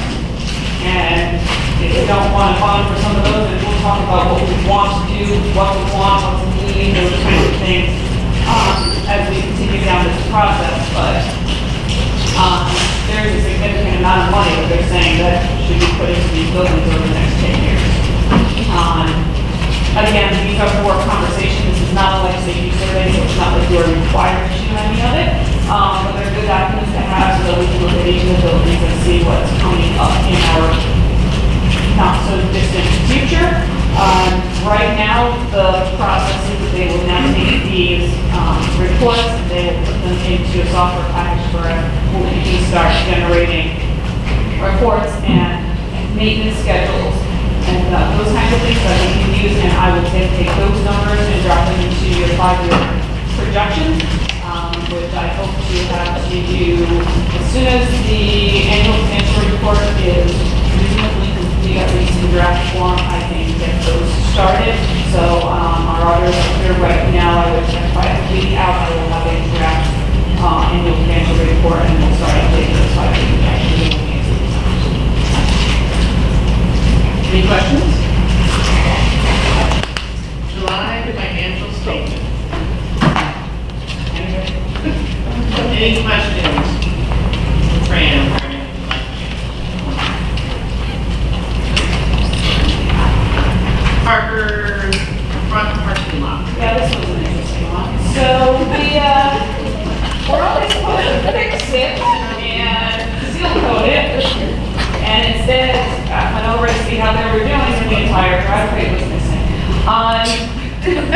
So instead of just fixing it and seal coating it, they replaced the entire thing because they didn't want to have any. Now, we had asked them for quotes because we were starting to look at, going down the road, it was getting to be a tough position, and we knew that we were going to have to replace the whole thing eventually. We just weren't anticipating that it would be this summer. On the good side, they managed to do the entire job in one day, but it is brand new. When looking back at the emails, they fully owned that this was their mistake. Like I said, it was going to have to happen. So what they've offered us is the job would have cost us somewhere around $22,000 to $23,000 if we had done it this year. They said, if you want to pay us now, we'll go at 19. If you want to hold off till next year, we had given you a quote before the price of asphalt went up. That was $20,396. They would push it off for a year and not have us pay it now when they knew that we were looking more at next year to replace it anyway. They would hold off on making payment. So that's kind of what they have on the table. So my recommendation at this point is just to take the $19,000 this year and pay for it. I built it into that budget that you had, I it into the maintenance numbers. It was a mistake. I know this is not something we have to do now. How much work has Paving Systems done for us in the last 2 or 3 years? They've been doing a lot of really nice work with the silk building for us. How many years have you been using them, Scott? Probably about 3 years. About 2 and 3 years ago, they won a couple of bids of ours at Serena and Flossmoor Hills. Ballpark $1 million. It's paid them. Whatever you got. Honestly, I don't have that yet. 100 million? Not million, right? Probably in the realm of 500,000. So, I don't know why we keep paying the dollar. They screwed up. That should be the end of it. They're clearly in the wrong. I don't see any need to reimburse them their material costs. Whether it was a genuine mistake or not, we can't be giving contractors a free pass to do unnecessary work when they need to have the revenue for the year. It's not an unheard of thing in the construction industry. I don't know if that's what happened here, but I would never, ever, I just can't imagine any situation where they're even entitled to ask us for a single dollar. This is a public body. Bid requirements weren't met for there's 1,000 reasons why you can even argue that we're not legally authorized to pay them. We actually did run that by council. It was still under the bid threshold, so at least that wasn't a mess, because that was the first thing I actually thought of. What's the bid threshold again? 25? How convenient for them? I don't, look, we pay them a lot of money. It's an unfortunate mistake. If it was a genuine mistake, I am a little sympathetic to telling a business owner he's got to eat 20 grand, but I have zero interest in paying a dollar for this decision. Now the rest of the I agree. It's unfortunate, and I do feel empathetic, but at the same time, it's, I don't know, maybe it's the author of the beginning that bugs me a little bit, that it's 19 and then 20 if we wait. It just feels odd that they're not in a bargaining position, or that they're offering. I mean, Yeah, right, I you think can offer. you can counter it. That's the part that bothers me. Maybe that We would have to believe that if they're costing more than 19, that they're operating business on us, and 10% margin. I don't know.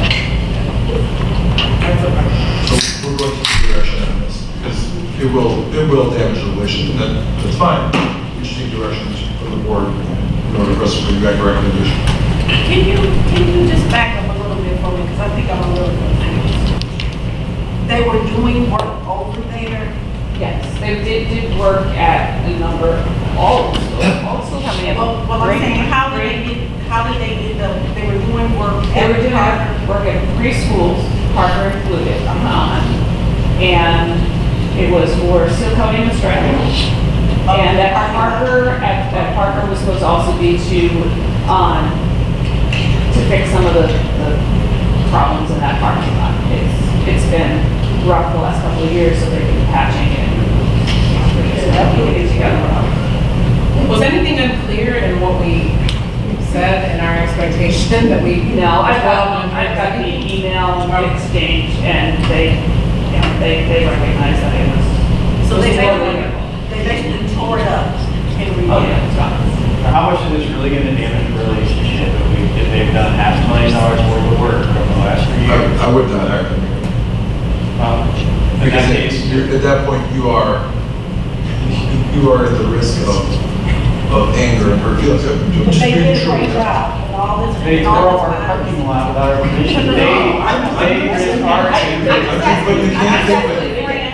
They did a great job in the past. Scott, they've been doing a nice job, but yeah. Oh, yeah, oh, ridiculous mistake. Unexcusable.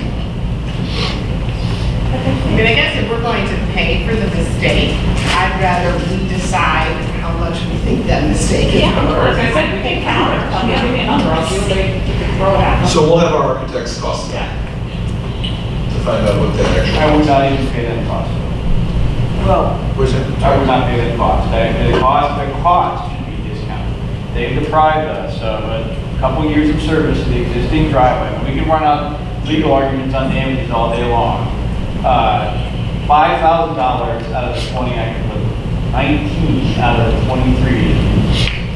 So how much time would you like us to spend on this? Not much.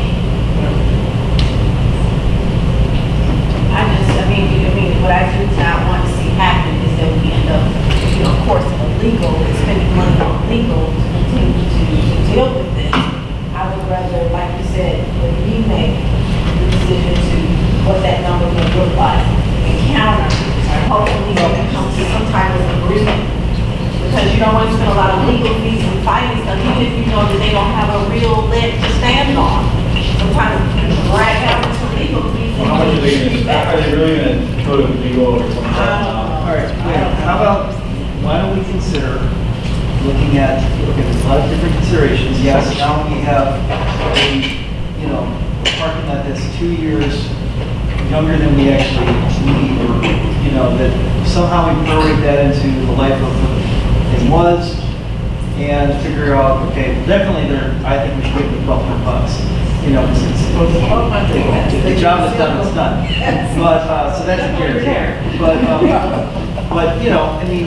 we could look at, all right, well, if we were gonna spend this money in the future, and this is a reasonable cost, maybe we could consider something where, all right, you've taken 2 years off the list for things, we think it would cost this much, in 2 years from now, projected cost of materials and, the job, and come up with something a lot less than they're suggesting. Steve has a really great description of how to analyze damages, and it is not worth the effort for $20,000 to do.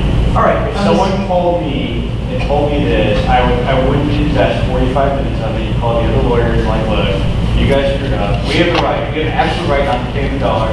Frankly, there's nothing they can do about it. They can hire a lawyer, sue us, and they'll lose. They have, anything we give them at this point is generous, in light of the history of the relationship. They are flat out 100% wrong. They did something they weren't authorized to do. I agree. I could not agree with you more. I'm just trying to. No, but I'm just trying to, we shouldn't spend a lot of time. All right. But eventually, were we gonna do this anyway? Eventually, Yes, that's why we asked for a quote. I think the counter is 1280. That's what was the bid. 1,208. That's what we all right, well, that's what we should have paid. And we can agree closed session on what. I don't think we need a closed session, it's going to need direction before we go chase it down. If I'm hearing we want to stick with what was originally quoted, then we can do that. I will support that. I would support it, and I don't really think they've got much ground to be scored on. If you have any thoughts different from that, let us know. Otherwise, this probably will not come back because there's no reason. All right, you're on a roll, Fran, you're on a roll. Lunch policy. Yeah. So we had an initial conversation about this in the spring. But we never came to agreement. So as we're having these conversations about budgets and about levies, all of these pieces are intertwined. Again, this connects to conversations about school fees, you name it. All of these pieces matter. We currently have an outstanding balance of $35,000 from unpaid lunch fees. That went up, right? Yeah. It has doubled. So we have to have direction from the board to move forward. One, that will help us give parents a fighting chance. One, two, I know the balance is getting low, but also at some point, make a determination on what we're going to do with this. If you want to feed every kid every day for free, we know where this number is going to go, and maybe that's okay. But if that's not okay, we do have an initial recommendation. Kindergarten through 5th grade, up to 3 meals can be charged before the students receive the alternate meal, which is the sun butter and whatever sandwich. And at the elementary level, that's what they get. And they get it until they don't. Again, you know that there's no end there, but there is a balance of, these are students younger than 10 who have limited ability on their own to bring lunch. I know that we expect a lot of them, but they are very reliant on their families. Students in grades 6 or 8, again, up to 3 meals can be charged. After they're at 0, they cannot no longer charge any a la carte items, but after that 3rd meal, they will no longer receive them. So there's no alternate, there's no anything. So under the suggestions, the kids who actually qualify for free reduced are always covered. Yeah, they're always covering them. So we have $35,000 of kids who don't need free lunches, who are. Admittedly, Yeah, I think there's probably some reduced kids in there, but I Probably doubt it's 2,000. significant now. But Or people who haven't applied. yes, that's the other piece. It's people who have not applied, and just people who have not paid. So are there, I'm sorry. I mean, so again, yes, we've been talking about this issue for a very long time, and this number continues to get larger. So are there any other things that we could consider that could act as a deterrent? Because, you know, I mean, and I appreciate the thought you've already given, because it sounds like one of the options ends up being eventually you don't get lunch at all, which obviously we don't want to punish children. But I think about at HF, for example, when you have outstanding fees, you cannot do anything extra. You know, you cannot go to the dance, you cannot participate. You know what I mean? You cannot participate in any extracurriculars until you have satisfied your balance. I think that's fair. Yeah. I would even suggest, you know, your point about $2 card, after, I would just really tighten that down, because the evidence this year that when my son realized he had $2 card, said he was opening up a whole banquet for people.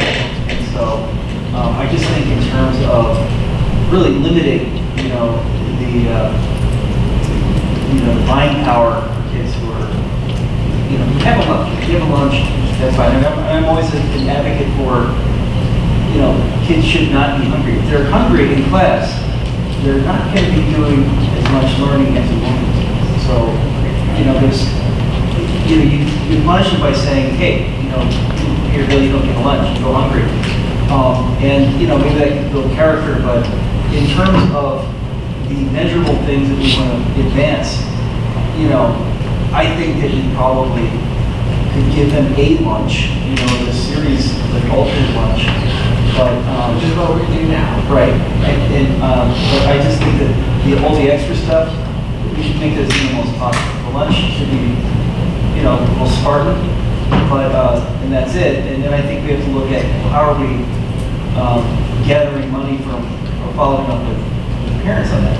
As a daily reminder, hey, you're still $1,500 in the hole here, either, go see business office or go, something that's not going to alienate our community, or isolate us, but at the same time, really encourage that to happen. You're saying keep giving the 6 to 8 kids a basic meal too? Yes. You can't stop eating. Right, because, and then, in my job in high school, people come to me, they haven't had breakfast, and I know, if that kid comes to me in my class and he has not had breakfast, it's gonna be a long day. Dinner. Right, so what about you can't, you can't charge any meals? Meaning, once you hit 0, you automatically go to the alternate. Yeah, exactly, you should be getting more, you shouldn't grow your. The only reason I thought that is because somebody's going to forget, I would forget, and then you nail those kids out. We can get that kind of particular, but I mean, how many, and I don't know if you've done it now, how many of these families are repeaters? Meaning, $35,000. Right, I mean, but do we have the same set of kids, 6th grade, 7th grade, 8th grade that are following? I mean, so, and some of these students and families do, I'm sure, qualify for free or reduced lunch. Maybe this is a way to come at them a little bit harder. Others are just people, I'm guessing, who might realize there's really no consequence for not paying this debt. I do own Maple-Wheat here, so out of the 35,000, I'd be willing to bet if we adopted a really hard-nosed policy, we would find that less than 5,000 people were genuinely. I bet the other 30 will manage. So I do appreciate Steve's point in that, I guess my sense is I was just, we adopt a policy close to what's recommended, which is fairly hard-nosed policy, if you don't pay, you don't eat. I trust that our administrators and even our lunchroom staff are going to learn to identify those students that are in genuine need of food. And I don't really care if we're handing out food to those students, but we tried the forgiving approach here and it just failed. And I don't believe that it's $35,000 represents people who can't pay for lunch.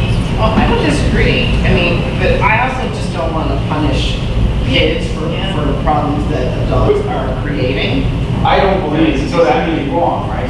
But I don't believe we're really going to be punishing kids. I think the first day the kid gets the butter sandwich, it's never going to happen again. The butter sandwich, that's something. That's something. So if kids get it's not what I understand. It is very I love good butter sandwich. Are these numbers, these numbers are not adding up for me. Is Parker and Foster Hills really below 14,544? That number is wrong. It doesn't equal 30. No, you're right. Okay, so something is, so it's not 35, or it is 35, but No. they can't do It's the that. mass numbers that aren't amplified. There's something that's not quite. Okay, so you need direction from us this evening on this? Well, I think you have. Okay, you haven't. Okay. But definitely we would give the kids something. We have to give them something. Something. I don't want us to be on the. Foster Hills is 5,237. Okay, I was gonna say. Although I do like the idea of taking away special extras. So, we will look into the extras. Our HF has way more extras than we'll ever be able to generate. So, dances, Field trips in the school year starts. again, those are considered part of the learning. Well, You're- legally, I think it's anything that. But, the other piece is, there's a direct connection between after-school connection and activity and GPA and behavior, right? So it's absolutely money. I share your reservations about. There's other pieces. I think this is the problem with Harvard. We really don't have that much we can take away from kids. Right. They're working on it, but there's not a lot of things to take away, which is why we wind up spending that time, because we don't be positive to take away from it. My suggestion is, so we don't know the facts, right? 35,000 is be kids who are genuinely the food, 35 of them. We don't know where that is. So we have to test, right? We have to pick a solution just to see how it turns out. My inclination is to say we pick a harsher solution for now. I have absolute faith that Dana and his team and all the building leaders will come back to us very promptly if they say, I've actually got kids who haven't eaten lunch already. Which hopefully we all agree we don't want to accomplish. But I don't think that, I think we need to see what the real numbers are when we apply some pressure to the parents.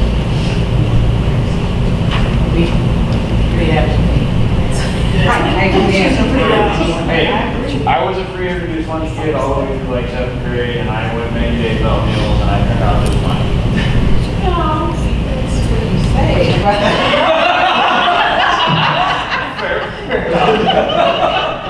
Academic. Well, as you've been said,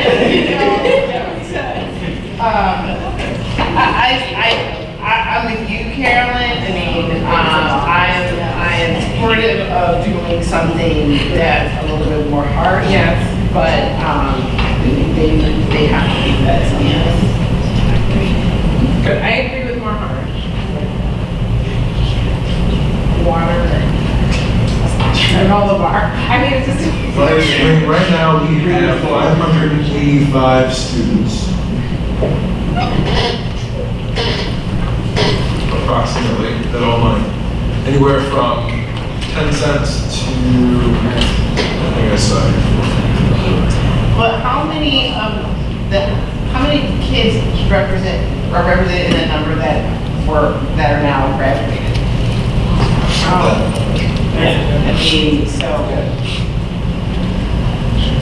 Well, I'm sure we have some of the kids Karen and I balanced. These are current 6th, 7th, and 8th graders. I'm sorry? Current 6th, 7th, and 8th graders. Yeah. And the number, this person is, they're at 588. Now, what we want to make sure is what else is in there. Anything else baked into that number, their school fees or things of that nature. But this is an outstanding lunch balance list. So I'm led to believe that this is truly a lunch balance. And if it's $9 per student times 500, then okay. But we have students who have over $500 in credit, essentially credit charges for lunches. It becomes unmanageable. So we'll bring back a recommendation. 2 things. We'll find out, we'll touch base with Homer Flossmoor High School on their policy. Also, we'll talk to Fred and see about what are those pieces that we can kind of dangle out there, but also make sure that on the proactive piece, we have all the alerts. I recommended going 15, 5, and 0. There's probably a sweet spot in there because some parents are going to get, 3 emails a week and it's just going to be too much. So I imagine get some feedback from that, but if we want to adjust, that's fine. We'll really press on the free use lunch applications and reach out to those families with their specific balances and try to recoup as much as possible. Okay.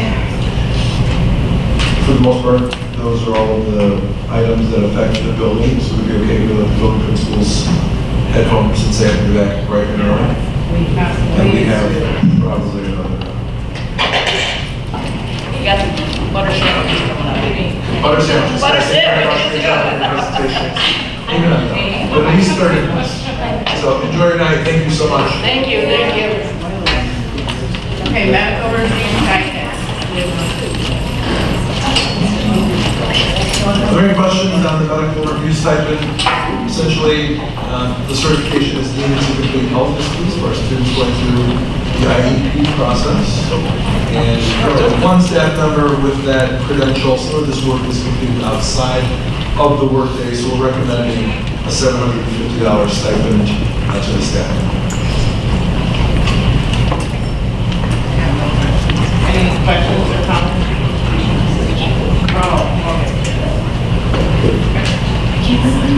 Health module within Skyward.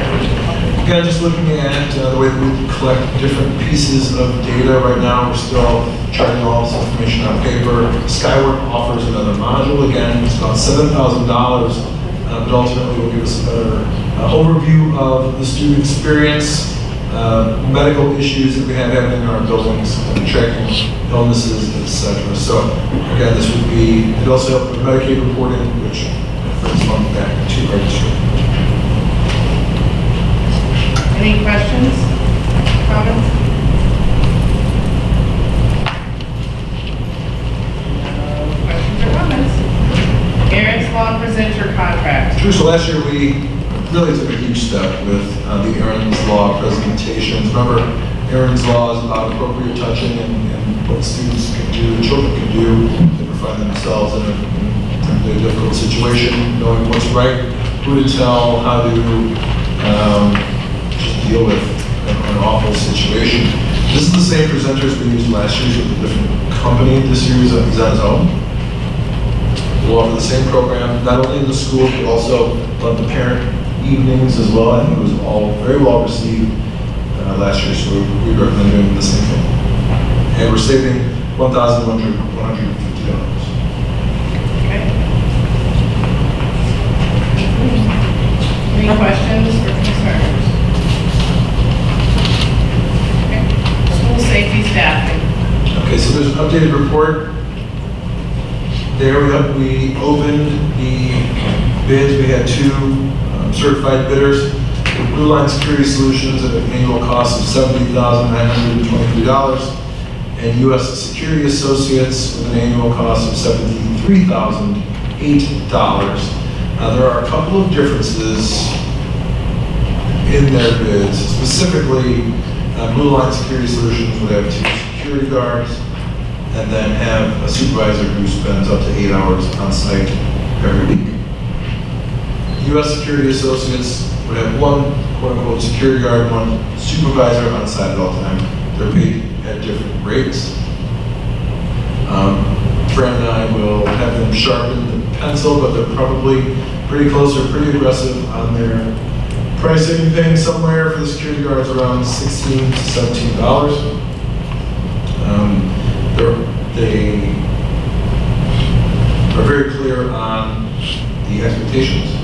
They provided additional information for special projects after school, overtime, if we decide that we're looking to cover a basketball game or, to work graduation, and those sorts of things. We may, as these people form relationships with our community, we might as well continue to use them. Bring a recommendation back to the board at our next meeting. I want to dig through the bids a little bit more. So, for example, U.S. Security Associates, they're a little bit higher. I believe they pay just a little bit more, but I believe they also have a higher retention rate for staff members. And that's, we are not bound by the lowest bidder necessarily. You just have to take the most responsible bid. They also seem to be a little bit more cutting edge on data collection and analysis and response. So they do have a couple of tech solutions that are modestly priced $3,000 or $4,000 per year. Again, it's not chump change by any means, but I want to look at the option to see if it's going to be quite a work for us. So we'll bring a recommendation back on the 10th. Any questions?